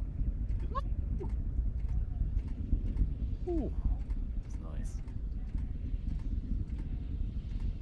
Wow. Everything looking really good so far. This engine's looking great, so hopefully we'll see you in orbit today. No, I can't wait to see Brandon's remote cam photos. Oh, they're gonna be great. So crazy. Yeah. Oh wow. Look at this. You Oh, can we got- really see the orange Oh. coming out of the plume. Yeah, I'm trying to figure out the time delay on our stream versus theirs, but they're about to hit Miko. There it is. Miko call out. Yep. There we Alright, go. stage separation. Let's go. Any second now. Here it comes. Ooh, we love those There internal we go. views, baby. Come on. Right. Now we might be able to start tracking the booster coming back. Sap. Stage There's a set. separation. Alright. Watch that boost so you can see Yes. that flick around and do its boost Yeah. back burn. Should There be it- quite okay. aggressive now. Look at it Oh, go. look at Oh that. my goodness, look at that. Whoa! That's Yo, awesome. Look at that flip. There's nitrogen thrusters there pulsing to position the booster correctly, and there's its boost back burn. I had the pleasure of viewing Transporter 12 in person at Vandenberg a couple months back, and seeing that boost back. Oh, you can't quite see the boost back, but you can see and hear that landing burn, and it is a beautiful thing. Cool. My first Falcon 9 boost back landing was at Vandenberg as well. Yeah, I think everyone around the world should get to see at least one launch in their life. Agreed. Should just So be you should get flown out in business class to go see it then. I was yeah. supposed to It's, go it's, see it's, a it's, double Falcon Heavy landing, and then all I got was a Starlink. I'm still so salty about that. I've yet to see it launch or landing. Wow. Gonna have We to need get to you down We'll there. get there. Wait, Not to are we brag, gonna- but I was the mission director and launch director for a suborbital launch vehicle. Actually, when I was 7, that was powered by compressed gas. Oh. It was pressure fed. Oh wow. By which I mean we pumped a bottle up with air and let go. I thought. Yeah, that's what I thought. Incredible. We did That's some really successful launch. advanced. It was pretty advanced. It was completely eco-friendly as well. 100% eco-friendly, no emissions. Wow. Would you say it could have been an eco rocket? Oh no. Arca mentioned. It's over. Dear God. Our booster's going to come back now and give us a really, really beautiful view. Very excited to see that. They've gotten quite aggressive with their optimization for the Falcon 9 landing, so you'll probably be able to see it come in at quite an angle at quite some speed. Yeah, that was actually a pretty noteworthy problem on the first time they did that RTLS crew mission. If you may have remembered, booster 1081 had a early entry burn cutoff due to that steep angle. But it looks like they've got it down now. Brandon is looking around for that booster right now. Oh, I believe he's about to lock on it. Woo!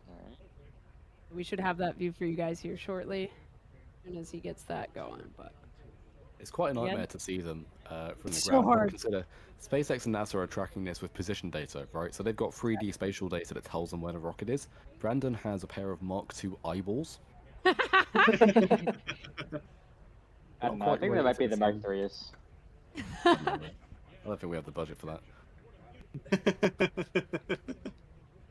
I don't know. LASIK's gotten quite affordable these days, so he can probably get those Mach 3s installed. Yeah, Mark Just get Mark it. II Block 2. Yeah, just a software update. Yeah. Listen, the best Eyeball part is no block part. 3. Just get rid of them. All right, Best we're part, no coming up part. on that. We're coming up on that entry burn starting. It's gonna start Yeah. at people 6 minutes and 18 seconds. Sorry about That should help 15 Brandon. seconds out here. Yep. If we get Yeah. a view of it. He's trying. I see him trying. Real hard. Oh yeah. Oh, he's trying so hard. Poor man. It is but a distant speck in the sky right now, so it's, you got to put it into perspective. That camera on the left, that's an NASA cam or SpaceX cam, is obviously tracking numbers. It's not tracking visually. That's massively zoomed, and there's that burn starting now. Look at that. There we go. Beautiful. Coming down to the clouds now. Me, I would just go back to where it's gonna land. Yeah. Brandon's a pro. He'll find it for us. Yeah. All right. That was a short entry burn, man. Yeah, what the heck? Yep. That's RTLS for you. It's, scrubbed off, it's a lot more energy scrubbed off because they've got so much less horizontal velocity. So Yeah, actual the, velocity involved are a lot better. They actually do a slightly different landing or entry profile even after the boost back. They do instead of doing a single engine landing burn and a 3-engine entry burn, it's the other way around. They do a short low power entry burn and then a very rapid deceleration on landing. It's like Brandon's trying to set up Right. that tripod shot to get this. Oh, Yep. SpaceX does have an incredible Here's track. Here's that that There's landing right burn. there. There's that landing burn. Alright. wow. Alright. Incredible. Out it comes. Those There we legs! go. Alright, and that is... There we go, touchdown. Beautiful sunset Back to Earth, landing. Falcon 9. That's an Welcome aggressive back. landing. That's Incredible. good. Alrighty. Ow. Alright. Well, there's your 131. Back on board, of course, the second stage of that. I said RVAC. That's a Starship thing. That vacuum motor engine. It's past 22,000 kilometers per hour in velocity. Wow. I sure hope there isn't a Yeah. RVAC on that upper stage. There's crew on that one. I do think it could use one. That's just like a chat message from JJ Jingle saying "lol nerds." You're entirely correct, my friend. Oh, the biggest. 100% accurate. My friend, you are watching a live stream of people going to the International Space Station. I would like to ask you, what did you expect, sir? I'm pretty sure it was not even just on the tin. It was just, advertised for 6 months beforehand. You thought this was a It was, cooking actually. channel? Oh, Alright. look at that. Look at that. Wow. Wow. Oh, wow. Looks like we have a Brandon in shot. We have Hello, a Brandon. Brandon? Oh Face my cam, Lanta. Brandon M1 my face God. reveal. Put your face in there. Hey I can everybody, confirm hey Brandon everybody, is- that was a gorgeous launch. Yes, That was sir. I can confirm Brandon is on the ground at this time. It's not quite on board. Curious, not did yet. you I give it a, did give it a few minutes. you get to hear all 3 booms? That is the real question.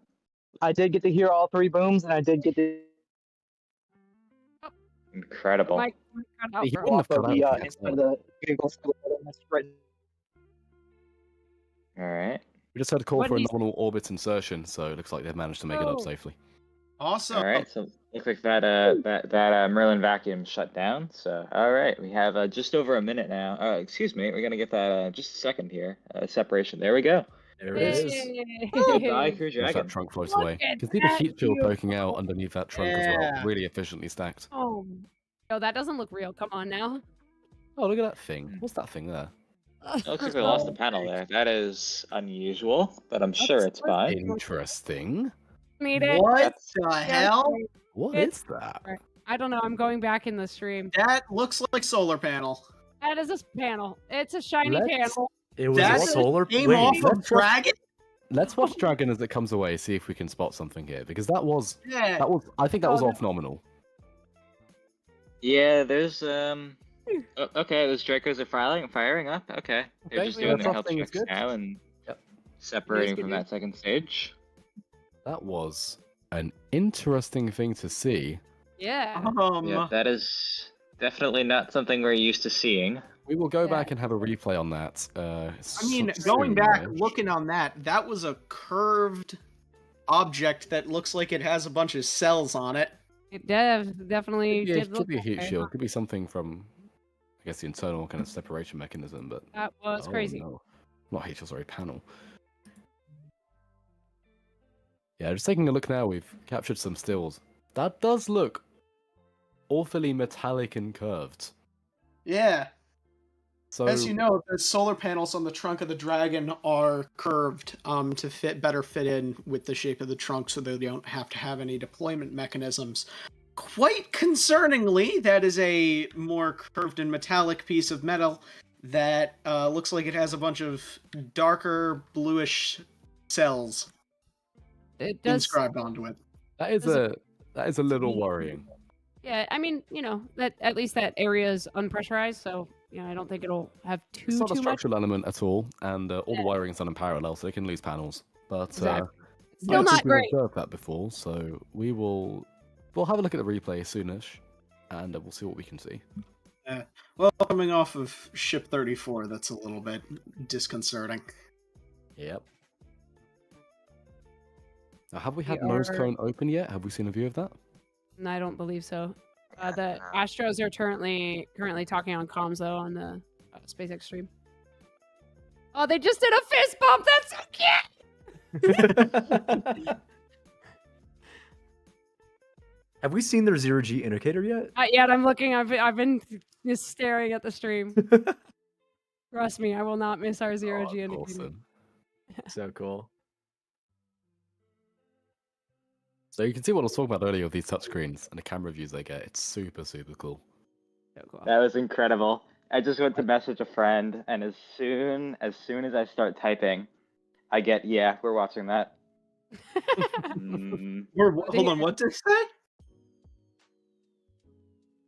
No, I haven't said anything yet. Nothing I would repeat here, Okay. but Oh, oh Lord. boy. Oh, Lord. Oh, we have our Russian cosmonaut speaking on comms right now. Pretty cool. I don't speak Russian, but pretty sick. Lord. Ooh, this is a cool view. Yeah. Ooh. That's wild.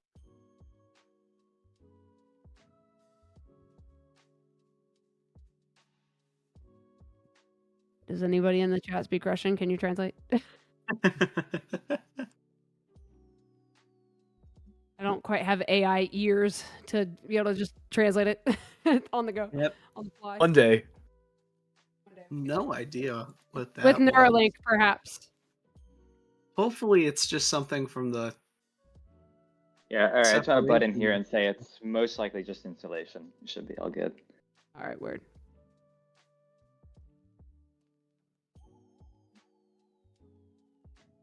Be interesting to see where that actually came out of, though. The way it's reflecting makes it look really metallic. Yeah, Yeah. I noticed that as well. We'll probably be able to look back and see kind of what direction it floated from.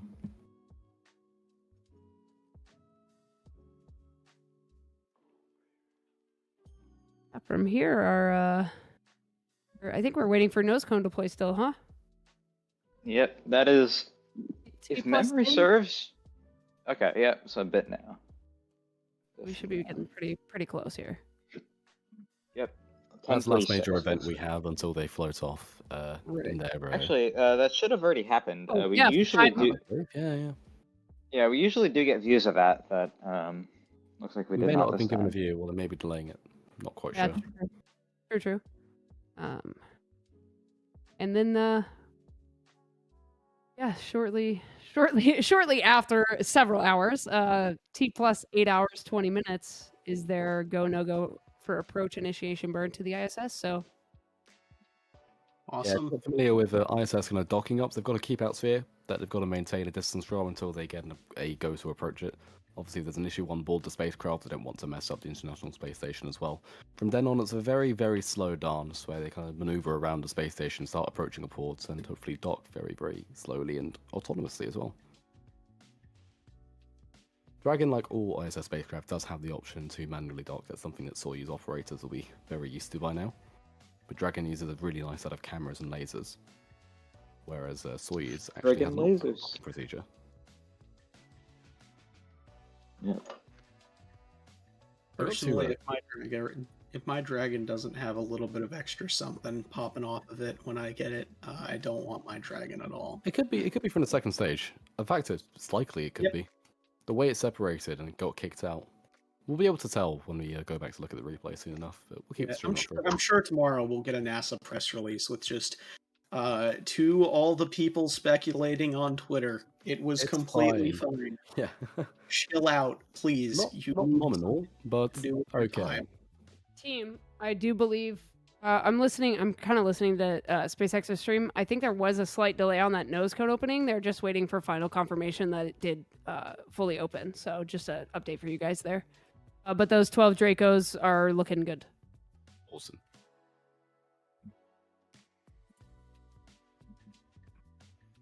Of course, Dragon does have thrusters housed beneath its nose cone shielding, which is why it exists.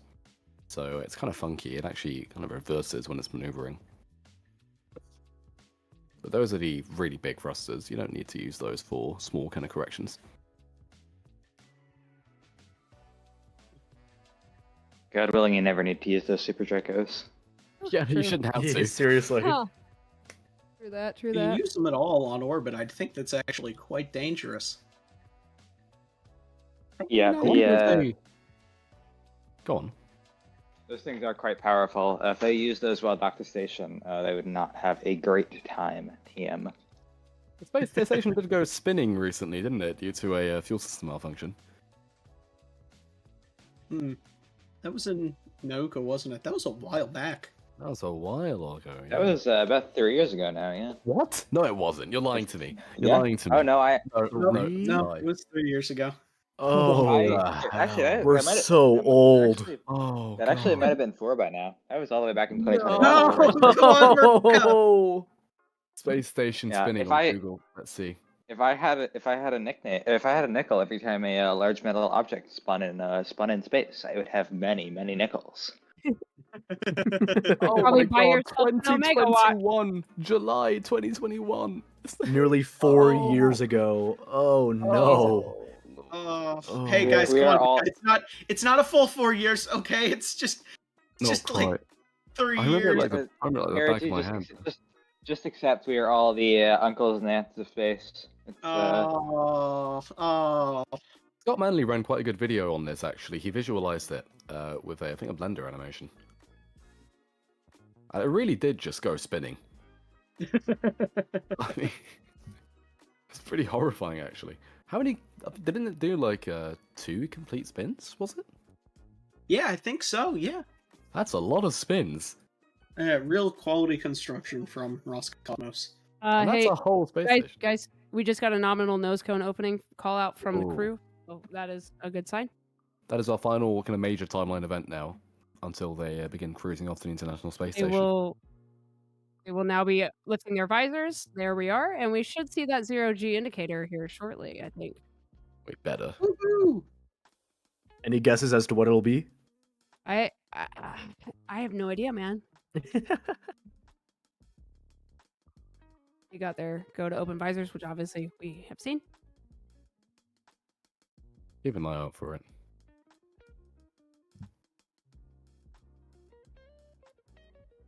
Here we go. Yay! Freedom! Woo!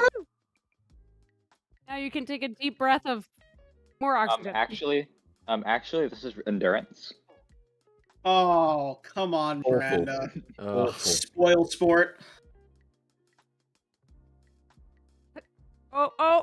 It's Not the watching them tumble iPad. around with the iPad is amazing. Not the tab that I iPad. put on the iPad to keep it from floating. Oh my god. So It takes a cool. bit of practice. It does take a bit of practice. And Uh, how do you train for that other than by doing? Maybe those straps should be like magnetically secured down or something. Actually, that's a bit of a pain.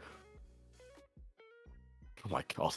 Look at the And- smiles. Oh, that's so exciting. So that in our Yeah. foreground, that's our commander and McLean. And then in this shot to the right, that's going to be our pilot. And then the 2 mission specialists on the side of each astronaut. Dude, look at So these touchscreens, man. It's so That's cool. crazy. But do you Just think they have the data. little like on their fingers? Do you think they have the little like touchscreen grippies? Oh yeah, They they They will. have on like a Look at that. winter glove. So cool. You can see I them think they scroll down. exactly have that, actually. That's Mm. wild. I That's wonder if space rated.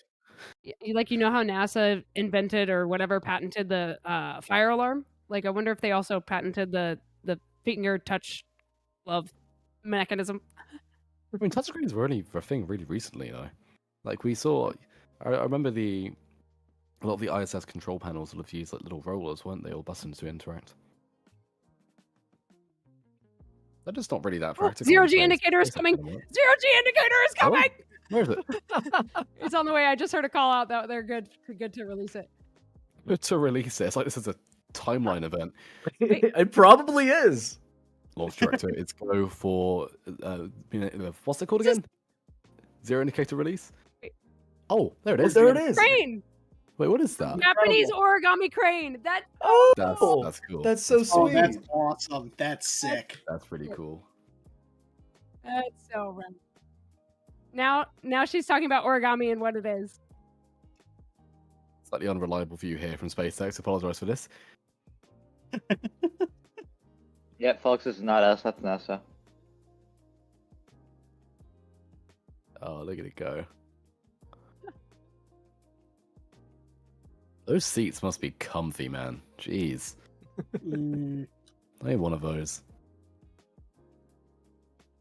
Oh, they're talking about meaning behind origami is like you make something that you dream of, and how that correlates to the dreamers that go to space. So cool, man. This is special. that is awesome. Hell yeah. So How there's wonderful. a number 10 on each of its wings and a flag from each of their countries. So cool, man. Oh, that's so cool. That's Oh, so that's rad. so cool.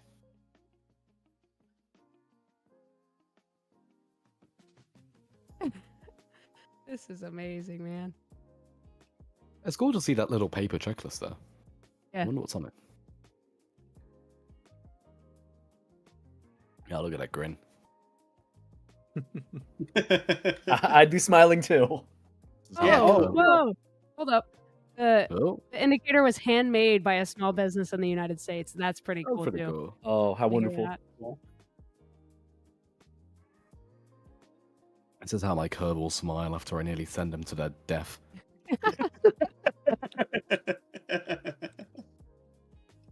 I have a lot of Wow. accidental space stations in deep space I should probably bring back. Aw, the That is origami not crane is a accidental. symbol of international peace, hope, and healing. Let's go! Yeah. Amazing. Aw, so special. How long is it going to be until it reaches the space station? Isn't it something around 23 hours, I heard? I think that, well, their journey's 28, I believe. Ah, okay. Mm. That's what they said on the stream, anyway. I could probably do it in one. Have they never played Kerbal before? Exactly, man. Just hold shift. You'll get there. Exactly, clearly. Come on, dude, you just play with a maneuver node. Have they never done time warp before? They're not time warping. Amateur hour, frankly. I mean, hadn't the Russians on a Progress or Soyuz like launched and then within like I want to say 2 to 3 hours ended up Oh, at a yeah, rendezvous no. with the ISS before? Soyuz They approaches do a way a- after. Yeah. They It's do a absurd. fast rendezvous Aw. approach. It's a lot more dangerous, but they do it occasionally. I think Now it's you have to- also much less comfortable really for the crew on launch, so Right. it's good to give them a Mhm. little bit of breathing room. I'm pretty sure these astronauts can probably get up and use a bathroom and everything. Yeah. Yeah, they should be able to I get say out of their suits. bathroom, pretty it's not much shortly. of a room, Yeah, but the lavatory. the laboratory, WC. You have to, now they have to, like, babysit this floating crane around everywhere. It's like, just on a That's leash. kinda Like, that's funny. your task. As, like, a mission specialist, your task is to babysit this indicator for the rest of the journey. We One thing have about- an extremely critical. All right, Yeah, it's yeah, extremely yeah. critical. The nice thing about the extended kind of approach for Dragon is that they get the opportunity to do some onboard science. So I presume there'll be a bunch of little experiments on board which are being conducted on their way to the space station as well. Indeed. Mhm. I'm sure universities Mostly- are vying for this kind of also- stuff, you know. Also, babysit that crane. Oh yeah, that's the most important Test part. and watch the crane. So fun. And for those enthusiasts out there, they usually put those zero gravity indicators into the gift shops at the like Kennedy Space Center and other Discovery Science Centers. So whatever mission we're on, you might find some of those indicators that you can take home with you. Very fun. That'd be pretty cool. Wow. Well, since there's not going to be any other major timeline events for a little while, do we want to think about going back for a replay to look at that panel? Yeah, let's take a look at Mm. that. See if Yeah. we can get that queued up, because I would like to see. Let's Just see what's exactly going on. I just want to mention Scott Manley thinks it's insulation. I've heard much the same, so I don't think it's anything to be worried about. Oh, Interesting nice. to see where it came from at the very least. Should have used more blue tack, to be honest. Personally, I would Real, I trust don't. Scott Manley with my life. There is an impressive amount of space grade gaff tape in orbit already. Oh yeah. We can I always need- do more. For tour, I need some space grade gaff tape because the stuff I'm working with is not doing justice to We'll keep buy you any- some. Might I suggest visiting the SpaceX Starlink factory in Redmond, Washington? Oh, listen, I will book a flight stuff- right now. Stuff Just- bonds a lot better in space because you've literally got would hope vacuum. I would hope Yeah. so. So, you haven't got air to kind of get in and destroy seals. So tape does work really well. Good point. I think we are trying to get that replay up for you guys here shortly to talk about. Let's take a what look here. happened. See exactly Yeah. where that came from. Be pretty close here for you. All right, here we go. It just kind of went. Yeah, that looks like it's off the second stage, doesn't it? Yeah. Yeah, it does. Oh, So look the at it. probably Floating away. yeah. Oops. Oh, that's not supposed to go there. Nope, I don't think. Sir, you can't park there. Yeah, sorry, this is a Wendy's. Yeah. That's not. It's a Shamex littering once again. When will they No. learn? Oh. Oh, Oh, it's over. space. Over for SpaceX Shamex. over, dude. Fake X is over. Oh no. Mm. Yeah, that did look like a little panel from the second stage, so that's nothing to worry about. But that was Somebody's gotta- oddly metallic and curved. that's That was not- very worrying at Someone, first. someone's gonna clip us out of context there, and we're gonna be in I some hope deep so. shit. I hope. Wait, what did I say? If I speak, I am in big trouble. Yeah. Wait, what was the context? With your sham Shamex. Yeah. Oh, Shamex. Shamex, Oh yeah, it's yeah. over for Fake X. Fake X, Never Sham fly X, again. Flat Earth X. Shamex, Fake Okay. X. I can't Here think we of go. more synonyms. There aren't Well- many things that rhyme with that. That's okay. Speaking of flat earthing, Dr. Cyan Proctor, who was aboard the Inspiration 4, posted a short video 2 days ago saying, "Dear flat earthers, it's a round sphere. I checked. However, I'm willing to go back and double check." I'm perfectly willing to go check if Joey Leal has the budget for it. Go broke for it. Come on, that's the motto of 2025. Right? Yeah. The 2025 motto is you can just do things. Also Yes. that. Also that. That's so real. Unfortunately, some people are using that for bad things, but we can also use it for very good things. So let's just do some stuff. Bit of a tangent here, but talking about doing things in rocketry, my university's rocket kind of group, which I'm not really part of because I'm more into drones, sorry, they are developing the UK's most advanced student-made liquid rocket engine, which is kind of incredible because if they do it right, they could end up having the first liquid rocket launch from the UK, I think since 1975 or something along those lines. Wow, That that's, is- that's That's a exciting. private university. Yeah, I think it's regeneratively cool. Super cool little thing. Yeah. Oh, folks, I just like to butt in here and say we appear to be having a double header tonight. I just had a notification on my lovely watch that RocketLab is live right now for a mission. Brother, Um, that's crazy. Actually, hold on. How far out is that one? let me take a look-see here. Yeah, give us a little update there, guy. Sure. I'm not sure if we all want to stick around or not, but it is in a little under a half hour. It's at 8 p.m. Eastern. Okay. I could stay on stream for that. Yeah, I mean, if we're here, I'm not sure what. Let me see. Okay, so we have like half an hour till that one, right? Yeah. Yes, ma'am. Okay, you know what? Here's the mission plan. I'm gonna go to my car and grab some stroopwafels to prepare myself, and yeah, I'm gonna go take a leak, and I will return ready for this RocketLab launch. Okay. Okay, we're gonna see an Electron All fly right, tonight. folks. All right, time to get the hype machine up on Exciting, Twitter, okay. baby. I can give you a tactical folks. sit rep when I return. All right. Emlyn, I know this is kind of a last-minute thing. Are we going to end the stream and spin up a new one, or just double header? Do an intermission real quick. There's no reason to kill a perfectly good stream, ladies and gentlemen. Keep it going. Keep it going. All Why right. not? All What's right. the I guess we name of do the the thing. mission by chance, Miranda? What's the name of The name RocketLab? of the mission is the Lightning God Return. Oh, sorry, the Lightning God Reigns. Which, Oh, I'm assuming this is a IQPS satellite with that sort of name. Yes, Electron. okay. Yes. Yeah, they are currently in their LOX load phase, I believe. As of 38 yeah? minutes ago. Yeah.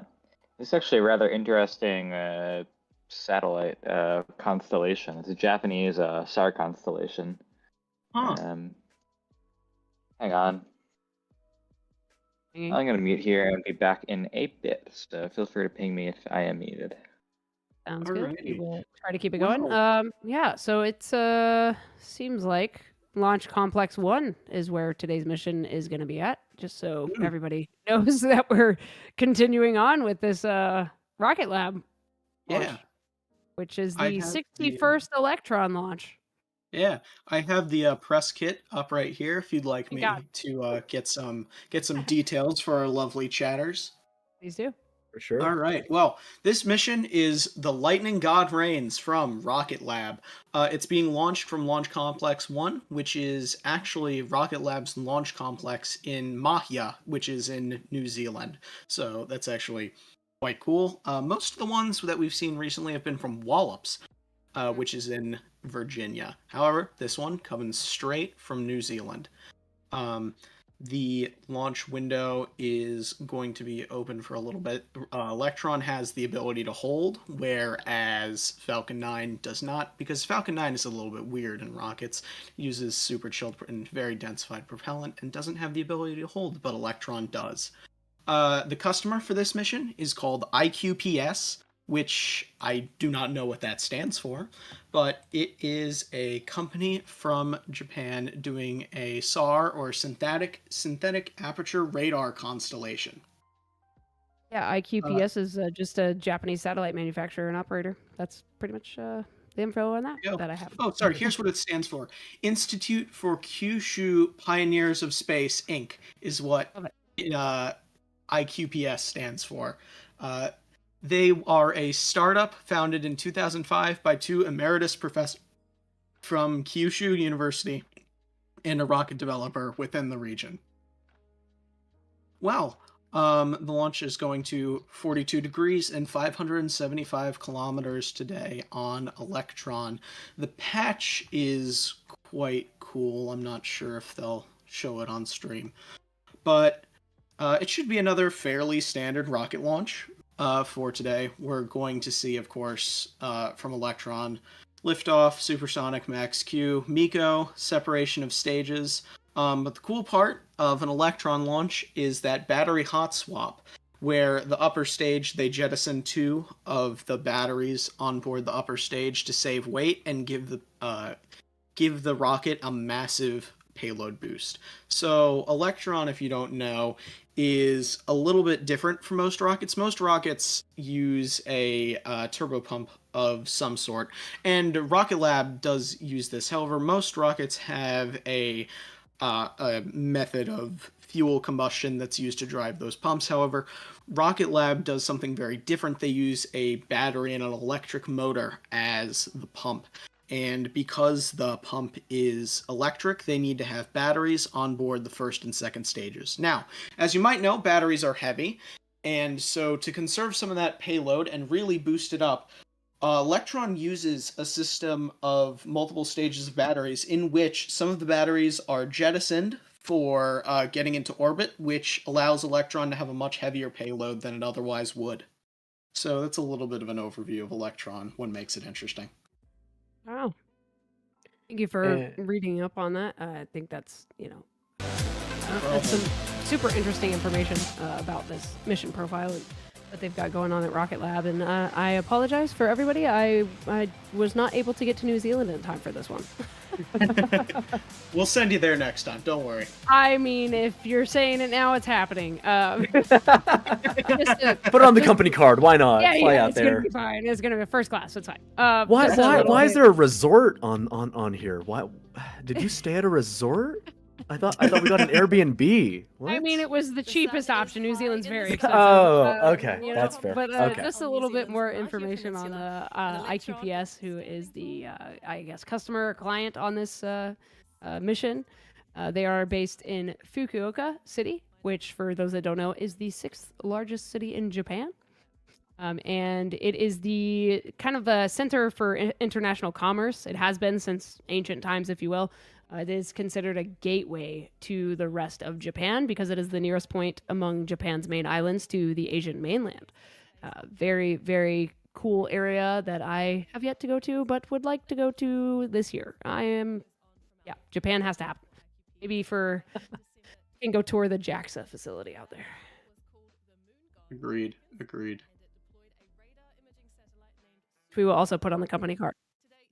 Of course. Oh, of course. Which, by the way, chat, there is no company card. Just so everybody's aware. To be clear. It does not exist. We are. But there could be if you give us super chat, subscribe, hit that bell notification button. He gets it. He gets it. Joshua gets it. You know the drill. Okay, here we go. I will tweet this on Twitter now, actually. He will tweet it on Twitter, which is what it's called. Exactly. And I will hear no other names. There. Okay. 18 minutes. Wow. We just got a whole double header right now. This is crazy. Exactly. Yes, Space Vulture, there is a RocketLab launch happening, which we are also covering currently. We are covering it right now. Can't stop, won't stop. Yeah! It's called the grind, baby. Yeah, they don't get it like we get it, okay? Come on. Exactly. But they also don't get it. You know who else doesn't get it? My stomach that is hungry right now because the only snack was a Red Bull because I didn't know we were doing this. None of us did. Here we are. The satellite processes observation data into images on board. Oop, I had a 1 instead of an E in 18 for some reason. I don't know why I typed that. No. Leave it. Why not? It just sounds like a math equation. Yeah, exactly. There we go. Okay. Okay. Wow. I almost typed Joshua anti-person into the like at search bar, but So there's so many people on the team that it's hard to find everybody. Yeah, this is crazy. A double header for us. Very exciting. If you all will excuse me, I need to use the little astronauts room quickly. incredible. I guess I should say the little future astronauts room. Sorry. Godspeed. Thank you. I'll let you know how it goes. Well, I think that's a good time for me to show back up. Yes, it is. All right. We doing the thing. Yeah. I gotta Exactly. say, I was looking on the website nextspaceflight.com, as there is no app, unfortunately. And I saw this doubleheader earlier, and I thought, hey, I should put that in the back channel, and I forgot to do that. So this is very much an impromptu thing, because yeah, nobody else knew this. There was a doubleheader. Yeah, exactly. Hey, but we have a doubleheader, and we are live streaming a doubleheader, and is that not the most important thing? In the words of a well, I think he's actually now disgraced and retired, but in the words of a famous news commentator, fuck it, we'll do it live. We'll do it Incredible. live. It is alive. Yep. It is alive. It is an Interstellar Gateway live production. I'm Hell so yeah. good at showing things. We are just under T minus 16 minutes for this electron launch. You good, bro? Dude, I'm voting. I'm voting for Falcon 9 personally. I'm a policy student. Okay, that's all I talk about. That's That's all I talk about. It's all right. It's all right. Maybe one day we'll have a rocket election. Guess who is back? Hey, Welcome Quan. back, Quan. Quan. I have to admit, I have gone the extra mile here, if you'll forgive me. Not only have I brought a pack of waffles, but I've also brought a pack of waffle. Just a one. Just a one? waffle? Now, not just Regular that. waffle? Not just that, yeah, just the one. But I have also gone a step further, and I've also brought some chocolate spread, which I might be applying generously. Ooh. Wow. Chat, we have Joey Leal, CEO, in the chat. Joey, now that you're here and probably listening to the stream, I just want to say I'm a little bit upset that we did not send somebody, i.e. myself, to New Zealand for this RocketLab launch that is now happening in 18 minutes.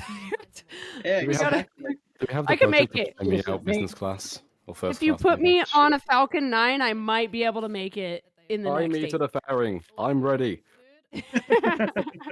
Listen, I would fit in a Minuteman. I'm sure you would, Miranda. Oh boy. Okay. Oh man, these strip waffles look Oh good, boy, dude. right. Good lord. About to man. dine like a king. Live. You gonna share Turn any? in- No, turn into I might. I waffle might. ASMR. I could be convinced to share a picture of the food Oh, for the live snap. stream. Ooh, that might suffice. Boo. Let me get a food spread. A Food really spread. quickly. Yeah, food spread. It is going to be on Go my band bed. for band right now. I don't really have much real estate. I'm going to be honest with you. I'm a student, so it's going to be on my bed. Let me snap this up for you. I'm not gonna lie, the fact that this is happening so closely to the launch we just watched is kind of great. Like we don't need to take a break. I mean, we have taken our individual breaks, but like we don't need to like go away and come back. The cadence is incredible. Absolutely. If you remember last week, there was a launch in which a Falcon 9 and Electron were in the air at the exact same time, both flying. It was incredible. It's so cool when you get to watch stuff like that happen live. It's like, wow, space is really becoming that much more common in the world. It Yeah, is. the amount of really cool little space companies that I've seen pop up. I mean, I saw a bunch of them at that conference I went to. The whole company is dedicated to in-flight orbiting, in-flight servicing, in-flight radio, everything, man. It's crazy. Yeah. It's a whole new industry. It's- And there's a company now working on asteroid mining. Oh boy. Asteroid mining. Listen, I don't want to be one of the Oh, they're miners in trying. the future on that. I'm not trying to. No. Well, if I we seen can, that movie. I can now confirm. I'm ready to show you that food spread. Would you look at that, ladies Oh, and Look at the gentlemen? snack, wow. Would you look at that? That is what I've snack got haul. piled up today. Honestly, man, I lied. It's 2 packs. I'm sorry, I lied to you. That's Uh, crazy. I have to be That, honest, man. that goes crazy, I bought man. 28 of those waffles from Costco. I bought like That 100 is- Stroop waffles. Dude. I'm splitting it amongst my friends. I'm not that hungry, but no, I can Hungry. confirm these will be in my belly by T plus 20 minutes. That's a critical timeline moment. I will announce it. My God. Wow. That is too much food, dude. We're just about to get ready for main Stroop waffle ignition here. Oh, for Stroopwafel ignition. We'll go for mouth chill. I don't know, man. I'm struggling a bit. Mouth I'm chill? struggling a That's bit. kind of actually. I hope we're not going for mouth chill. That would kind of suck, dude. I'm gonna grab an tongue ice is now cream. retracting. Oh, God. MM. Grab an ice cream MM is sandwich good. and have mouth LD sub. chill. LD sub is go. Mouth chill with my ice cream sandwich and Go no go sequence like how complete. you've We gone are from T minus being 11 a minutes developing 21 rocket seconds to and counting. We are flying go an for electron terminal pretty count. thin. Auto A lot sequence they at are. T minus 10 minutes. From this time, the 3-wall procedure is in effect. Is Falcon not the thinnest in terms of aspect ratio of rocket of its class? Yes, it is so. actually. It's By a called the decent finest. margin. It's called the finest ratio of a rocket, and Falcon. Falcon is White. definitely pretty fine, I gotta say. Honestly, what can I say? It's pretty impressive that they managed to keep it so stable. I mean, the prospect is getting good. Those Merlins have a lot of control authority. Okay, as we're just crossing, what is that? T minus 10:46. 10:46. Very good. I can confirm. Stroop waffle number 1 is being consumed. Oh God. The stroopening of 2025. The stroopening.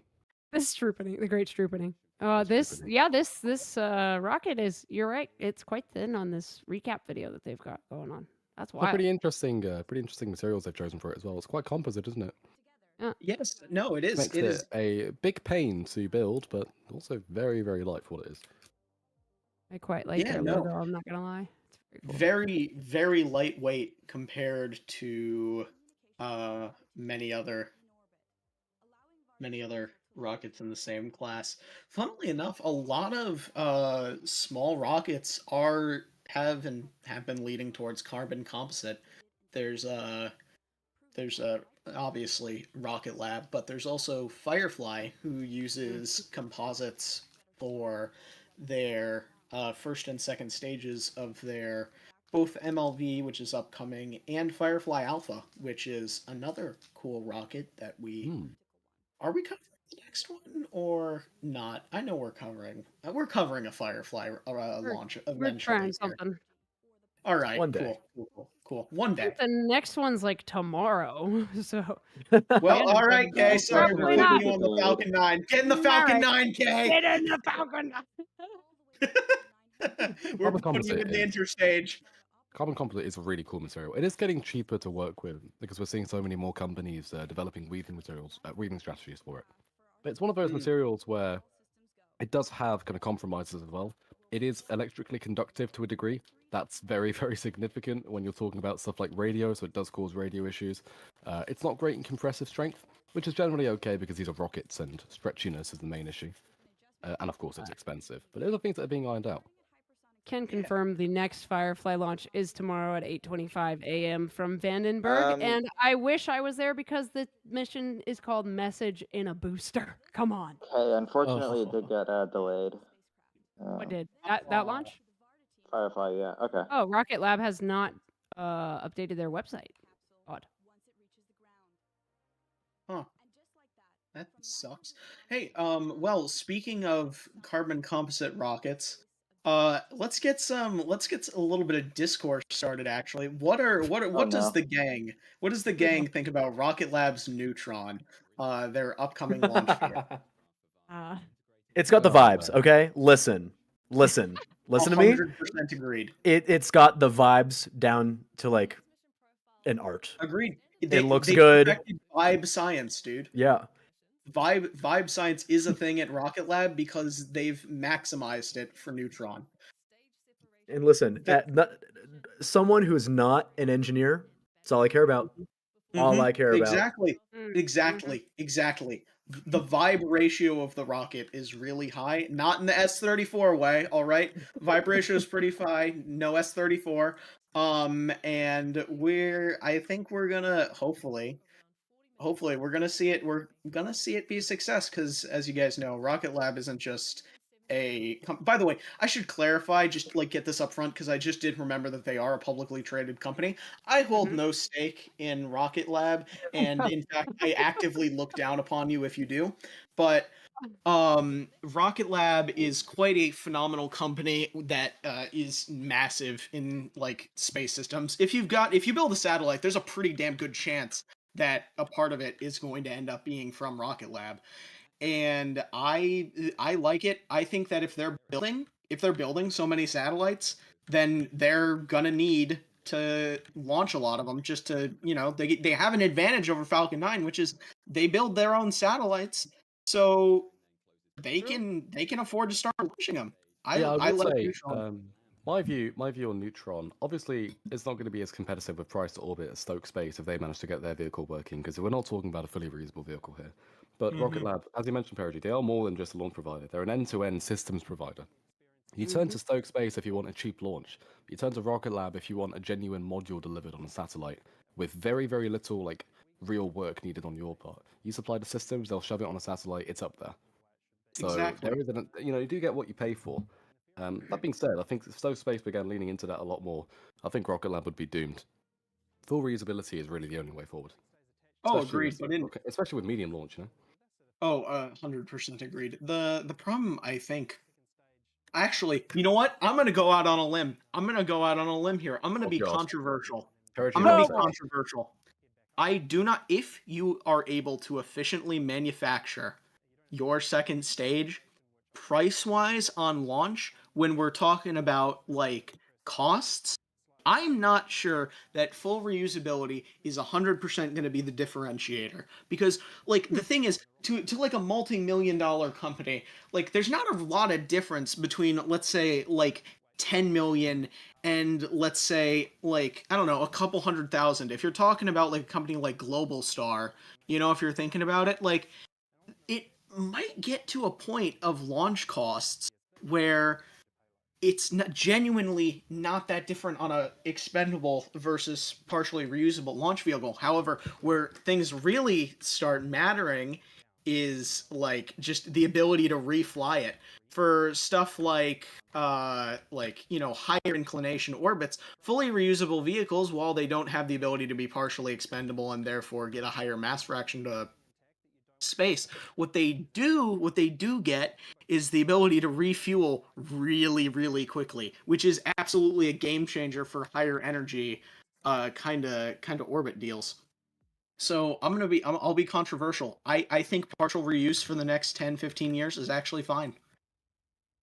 I will say companies that have a lot of money are still trying to be as efficient and not spend that money so that they can keep making money, though. I will say that. I mean, you are right in the point that reusability itself incurs costs, and whether you can make that break even and actually make a profit is something else entirely. What RocketLab's trying to do with the kick stage rather than a proper second stage does seem promising, especially considering they're housing it interfering, so there's a lot less kind of aerodynamic simulation, aerodynamic optimizations to make, the structural optimizations especially, but we will see. I don't know. I don't have a tremendous amount of confidence, but I hope it works. And we are T-minus 3.5 minutes right now until RocketLab's launch of the Lightning God reigns. What a mission name. I can now confirm that my knife and fork have transitioned to autonomous command.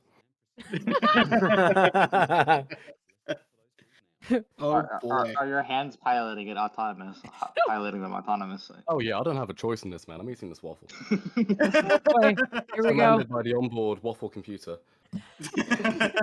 He doesn't have a choice. He's just a hashtag true eater, dude. Oh He's my really getting it. Are the onboard computers super redundant? I'm getting on comms now that chewing is nominal. By the sound of his satisfaction. Righty. We have a nominal stomach insertion. I don't like that one. I don't like that one. Insertion does not sound Oh great. no. All right. So anyway, 2 minutes, RocketLab. 30 seconds, ladies and gentlemen. 30 seconds Thanks to for RocketLab. All right. Chaos that is Let's this. get this The one little- going. The little rocket that could. Hey, I'm I So was glad so- we stuck around for this one. Second That's most great. commonly launched vehicle in the United States for rockets. It's Space Watch is asking for a full food review after second stage separation. Very well. After Seco, you will get your food review. Give the people what they want. Next up, heartburn from Shanks. Oh, oh no. Oh. Here's the deal. Listen up, chat. If we manage to get a couple of super chats before Seco, I will show you the Quantify curry. It's a curry recipe that I have crafted over months. I'll show you a picture of it. Oh my Oh goodness. boy. Oh shoot! I should probably put out a post on Twitter.com that we're 2 minutes away. Yeah. Less Well, than. we've now got 1.5 minutes to go. What stream are you on? Mine says 2 minutes, dog. I'm you on looking the- at the live stream. I'm also looking at the live stream. I'm looking at the live stream, the special one that only we can see. Oh my god. The special stream. The The special, special stream, also known as the one that's just in our Discord, VC. Indeed. Ah, what's that? I mean, we're using highly advanced telecasting technology. Oh here. yeah, sorry. It's a real- We it's a don't use synergetic- definitely not Proprietary Discord. technology. It's Yeah. a synergetic end-to-end modular solution, bespoke designed. Exactly. We Minus would 1 minute to not. go now. Here we As I go. try and Alrighty. count. GSE is Yeah, getting we nice. do not use Discord. Very important. We don't use Discord. It's like saying I don't Definitely. use a click when I perform live. I send that really up. love the contrast. I really love the contrast between our cool and professional Crew-10 stream and this. It is truly IGW After Dark. Yeah, Exactly. Yeah. that's what it should Look, be we called. already did. We got past the part they're paying us for. All right. This one's on us. You guys are Only getting one paid. of you, right. We got 29 people in here, but I can't imagine any particular one of them have been waiting for months for this RocketLab launch. It is fun, but not quite Crew-10. It's just a We're bonus. at It's just T10, a right? bonus. T10 Bonus. seconds. Here we go. All right, Alright. we're going. Go for launch. you Let's do it. understand? 10, Here we are. 9, Alrighty. 8, Let's do it. 7, 6, 5, Eh, 4, 3, 3, 2, 2, 1. 1. Well, Ignition. get me and Yeah. Awesome Look drone at that. shot. That drone shot was What a nice. shot. That's a cool shot. Okay. I've That's like a- changed my mind. I'm RocketLab force number one. All right, I'm backward buying. dolly shot. Come Buy on. RocketLab stock. Dude, That was I am incredible. putting No. $sign $RocketLab in my Twitter bio after that. That Oh was my God. That was crazy. crazy, Not bro. officially IGW endorsed, by the way. This No, is not again, financial all advice. Where's my- No financial This is not, Jesus this is Christ. not financial advice. Oh God. In fact, no. financial advice would be to not buy RocketLab, but That is not financial advice either. Nothing Okay, is the lightning financial god's advice. reign We are has not Exactly. begun, advising. and we are on Do our not way get to- You are the nerds. financial advice from a live stream I commentator. will give you some Crew. financial advice. Go buy some Stroop waffles from Costco. 'Cause they're go to That is financial advice right there. It is real financial advice. oh my Oh God. my God. Wow. Wow, Look at look it at go. those cameras. It's so cool seeing a little rocket because I don't know. It's just you can tell it's littler. Like the little corrections they make. Littler. It's Yeah. so cute. Yeah, I no. love it. I love it. Quite cute. Also, it's crazy going from Jesse Anderson's commentary to the Kiwis commentary over here. Oh yeah. Oh Yeah. boy. I'm downgrading the size with each stream. First we had Yeah. Starship, now we got Falcon, now we got RocketLab. What's next? Are there any Listen. launch companies that operate smaller vehicles that are orbital? We've got, I mean, there's a bunch of like 3D rocket printers that are doing their own little things. Miranda, Yeah, start you would getting know. to that. You would know, Miranda. Are there any currently like smaller than Electron launch vehicles? Vehicles that are actually real. There is SS520. It doesn't launch very often. That's about it for like actual real vehicles. Oh, Rocket darn. 3.3, there is well, I think this is public, but they do still have, yeah, they still do have two full Rocket 3.3s on display. One is in Yeah. their factory still, and one is at Chabo Space and Science Center in Or Oakland, you I could buy believe. one.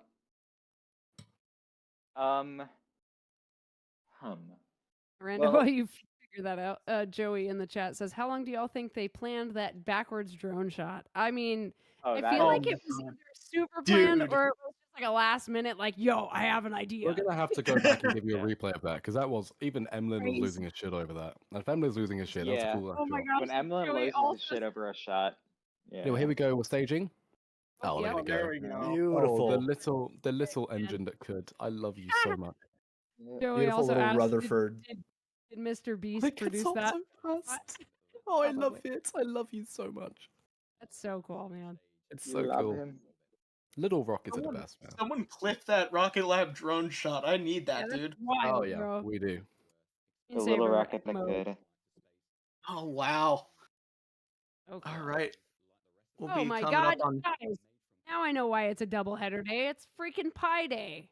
Oh, yeah, that makes sense. Oh. It's not All Friday right. in the UK though anymore. Now it's just Oh. the 15th of March. Just- Greater than Pi Everyone Day. boo the British people, boo. Okay, Actually, now. don't do Emlyn because they're running the stream, but We gave you Black Yeah. Arrow, and then we promptly got rid of it. Well, there's your fairing separation on the stream. Looking at the Wow. payload. That's crazy. It looks like a beehive, honeycomb style. please don't mention a part of a rocket that looks like a beehive on me. I'll just start having trauma from Ship 34, man. Please. Oh, I can confirm father. we've had first waffle eating success, and now we're moving on to second waffle payload separation. Beautiful. From packaging. Yes. Well, for those Waffle of you, separation confirmed. those in our co-host stream, it is St. Patrick's Eve. You guys now. St. Patrick's Eve. Amazing. Let's celebrate. Let's get. Someone I think get some that drinks on are in here. order. Now, Space Force Yeah. says triple header actually Vandy launched tonight. Listen, I don't have Oh boy. freaking energy, bro. It's in 6 hours. We're 6 keeping hours. the stream Yeah, up I for don't 24 think hours. I don't think we're 24-hour staying on marathon. for that one. We can keep it 24-hour running marathon, 6 that's it. hours. Yeah, Fine. Nah, I'm sorry, I'm not built for that. Very well. I'm staying up till 6 a.m., getting up at 9. Fine. I was built for this. I'm a student. It's fine. You are student, therefore you can. Emlyn. Oh, Emlyn, we have another. Hey, Wait, there's a Emlyn. long march before then? Are you kidding me? How many rocket launchers are we gonna get today? How many? Oh my god. Dude, It's a long march. the stream title's just gonna get longer and longer. What the hell? And RocketLab, and Cask, and Kasich, and Falcon, and everything. I'm gonna launch 24-hour Can stream. we just, you know what? Fuck it. Can we just do a KSB stream as well? Quick intermission with KSP. Quick intermission. Yeah. Oh my god, you guys. Incredible. Oh, I gonna do launch- actually have some intel for the live viewers who are here. There's 26 of you. We are thinking of planning a little Kerbal Space Program stream involving the one and only Joey Leal. Let's go. And Joseph we of might the implement Leals. we might implement some rather funny features. So if you want a super chat to blow up a part or to change gravity, that may be possible. God, changing gravity is evil. Dude, Jesus. tanking gravity on Okay. the moon to 3 times during the last part of the burn. So evil. Okay. Thank God I don't know if that's possible in KSP's implementation. However, dude, just imagine changing somebody's Delta V requirements mid-mission. Oh yeah, it's possible. It's possible. Listen, we could also. I will look at developing a mod that listens for like donations and does stuff. No. It's the way that KSP loads planets that I'm concerned about. Because you want to do? Oh, you want to do that? No, I have a funnier idea. Change the specific impulse of their engine. Oh, that's a good one. Oh dear Change it. God. Maybe If change we it with do respect to time. So every like 10 minutes, it just gets a little bit less efficient. If we do this KSP stream, I will do my first KSP simulation. I've never done one. Oh so. my god. Oh. Awesome. Big days. In that case, Well, you guys better quickly- stick around. Quickly turning back to the stream, we just got battery jettison from the second stage of Electron. Hey. Awesome. Of course, Electron's engine being rather interesting because the pumps are actually battery fed, rather than fed by pressure from the engine itself. Yeah. You missed And my they have to get whole rid of those 3-minute rant on that when you were not here. Oh, my deepest condolences. I did have to run for a few seconds to grab a fork because we did have. Of course. That is the most important thing, as we all Yeah. know. We did have a certified quantified autism moment, and I realized I don't want to quite get waffle on my hands. So we have transitioned to fork control. Transition to incredible. Preparation for payload deployment. But before that, we've still got a few minutes to watch that Electron's nozzle glow brightly before shutdown. Super fun watching it make all these tiny little vectoring changes. The rotation builds on this rocket a lot quicker than on Falcon, just because of how much smaller it is. So those corrections are a lot more frequent. Everything is proceeding nominally so far. The operators in mission control continue to monitor vehicle systems closely as we approach that all-important throttle. Looking good so far. It's looking very nice and stable. Doing- Those little doing the flashes thing. in bloom are normal. Wow, that is a really cool reflection of Earth. That's so sick. Oh, that is a nice shot, actually. That's Jeez. so Oh sick. yeah. Oh man. Look at that. RocketLab's on-orbit systems are super cool. Wow. Stuff they're developing is nice. Oh yeah. That's I wouldn't be mesmerizing. surprised if they stopped developing Neutron entirely to switch into just doing orbital systems, because that's the thing that competition will always exist in. Starship could Yeah. destroy the launch market, but SpaceX probably won't touch on-orbit servicing much because it is a whole other field of its own.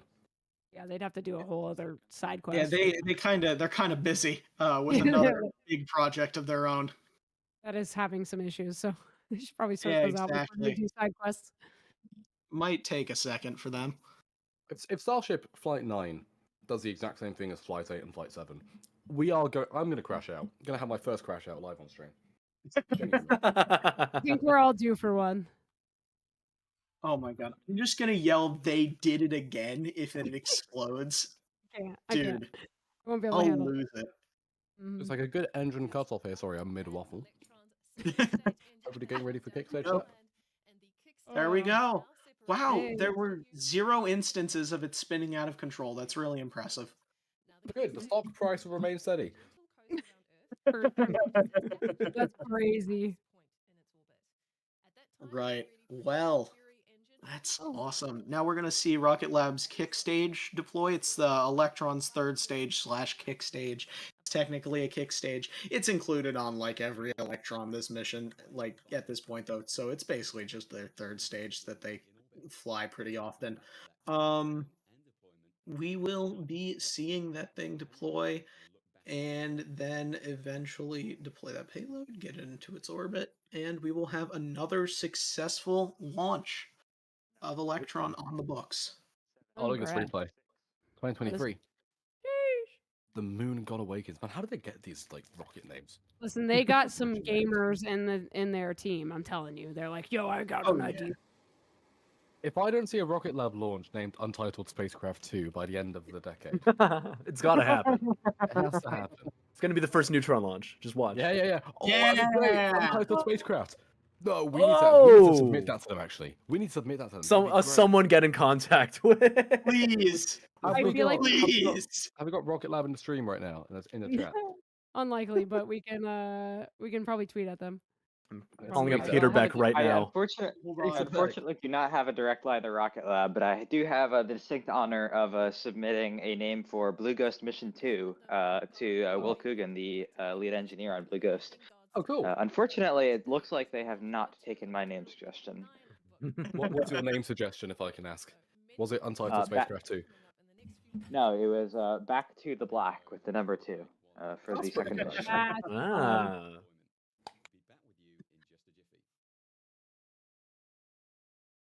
Rocket Lab, you're hearing this. Oh, we got Blobbiffy in chat. Oh my god. One and only. Oh, The true CEO of IGW. Blobbiffy, Oh, hold on. yeah. Mute the stream. Mute the stream. They play music from Tim Dodd. during. I'm not running the stream. It's Emlyn. Why do you mix Oh, us up? Emlyn, yeah, sorry. Why do you mix us up? Emlyn. We are, Emlyn, look, I figured it. Look, we if are I figured not- if I we just are not said it, the it would same. happen. We are from different parts of the UK, from different tiers my God. entirely.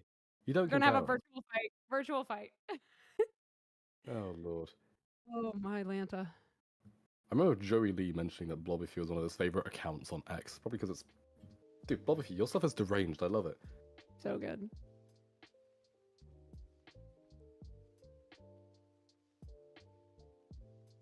I like this little ground station animation they've got. That's pretty cool. Oh yeah, no. I had the chance to speak to a company actually at that conference, SpaceCom, which did a lot of like RF work in terms of software, and they showed me some of the software that they had for monitoring ground stations. That's crazy. You can have like live views from multiple ground stations with live radio waves, like parallel raised over each other. You can automatically switch between them depending on the signal. It's insane stuff, man. They can use the shifting, the Doppler shifting of the radio waves to calculate speed and distance. Oh my God. There's a whole I think it's cool to see stuff like that because it reminds you it's not just launch companies and satellite companies. You've got companies supporting those companies and companies supporting those companies. So there's a whole new space economy coming out. And it's good news for all the other countries that aren't launching rockets because a lot of this stuff happens in Britain, for instance. Alrighty. Well, I'm not sure. Are we going to cover this all the way to payload deploy? Because if we are, that's cool. I'd just like to, for everyone to know. 24-hour stream, go on. 24-hour stream? Okay, all right. Locking in, ladies and gentlemen. Monster Locking energy in. shall be consumed. Chat, give us super chats to know which flavor of Monster Energy we should use. Flavor of Monster. That's awful. Yeah, exactly. First of all, Which Red Bull flavor? is far superior, but okay. I don't drink energy drinks at all, actually. The last time I drank an energy drink was when I was like 9, and it was medically prescribed to me. Oh, Medically well, prescribed. listen. Yeah, I Well, couldn't eat anything. So the doctor said, what will be best for you is that like, because it wasn't quite bad enough that they prescribed me like IV or anything like that. So they just said, just drink an energy drink or two. How old to were keep you? your sugar up. I was like 9. Oh, okay. I was gonna say in America, the doctor would just be like, "Yo, smoke some weed, and then you'll eat." Smoke And, some like, weed, bro. I'm telling you, listen, I am telling Man, you. 420 blazing, man. You'll be back to normal in no time, I man. had a doctor literally prescribe me weed for the same not being able to eat issue. Like, I'm not even kidding. But I lived in California. Listen, Happens I'm all not the time in Colorado. It's so real. It's just you'll get the munchies. It'll be fine. You'll be fine. Oh my real. God. That's crazy. Doctors in California be crazy. Oh. But yeah, being medically prescribed an energy drink, that's also wild behavior from a doctor. It was already an official prescription. It was a very strong piece of advice, but I didn't like It's a go to the recommendation. pharmacy and pick up a white monster. Imagine over the counter. All right. Over the counter, yeah. Well, it looks like you're gonna have to drop off here, but it was great to spend this time with you. Yeah. Oh, well, Thank Better- you very better- much, Miranda. We enjoy your Take care, Till the, company. ne- All the till the best. next time. Till the See you next next time. time. All right. I think we may think have to we start thinking about closing the stream because, to be honest, Indeed. there's not much that's going to happen, and I Indeed. am getting awfully bored. Agreed. Sources allege that I may be willing to open Kerbal Space Program to this to revisit old memories. Sources also think you're completely correct, and I would also be willing to open Kerbal Space Program. Oh, I'm gonna be good. Might be good. I can't lie. I'm just finishing off my second waffle right now, and Mhm. the situation is nominal. Situation nominal. We love to hear it. Incredible. Well, folks, I believe we can close this one out. Thank you guys so much for tuning into this incredibly entertaining doubleheader live stream from Interstellar. IGW After Dark. Yeah. Yes, indeed, indeed. If you're new, subscribe. If you stuck around this long, thank you. You deserve a cookie, but we are not giving you a cookie. Go get your own cookie. We don't have the budget for that, I'm afraid. We do not, but we will be giving away You could help photo us. print Go on. from. I'm just gonna say we're giving away a photo print from Brandon of Starship, and I will also be giving away a photo print, film photo print from Starship Booster as well. So thank you guys for tuning in. Want to close us out? Yeah, do check out our social media, guys. We're on Facebook, Instagram, obviously YouTube, and of course Twitter, x.com. We've got a bunch of cool stuff that we're posting on there, and if you do want to give us a coffee or help us buy our, of course, daily sirloin steak meals, you can join on YouTube and become a member, and you'll get some pretty cool content. We are cooking up some pretty cool stuff. We have some really nice HDR mastered views, which will be coming out of the last Starship launch, and that's worth seeing. We put some real effort into making those look good. So yeah, do stick around for our future launches. Keep an eye on our socials. I think that's about all we have for you today. I'm going to enjoy my waffle. The team are probably going to, I don't know, do American things. What do you guys do in your free time in America? You like, do you drive big trucks in circles? I can probably like go around, drive my truck, maybe go get a burger, go to Walmart, get a beer, buy a ride a shotgun. horse. Ride off into the sunset. Yeah, Here in America, they're trying to affix shotguns to drones now, but God forbid you fly a DJI drone in America. They will not have that. As long as it's below 250 grams, you can put an assault rifle on it. No Bro, problem. it's getting crazy out here in the drone community. But yeah, thank you guys for tuning in. I'm going to go eat a barbecue sandwich because America. Oh, it's nice. I might have to join you in that. Ooh. Martin's Barbecue, I'm on my way. Hell yeah. Thank you guys so much for sticking around. Take care. We'll see you in the next one. Peace. Goodbye. See you around.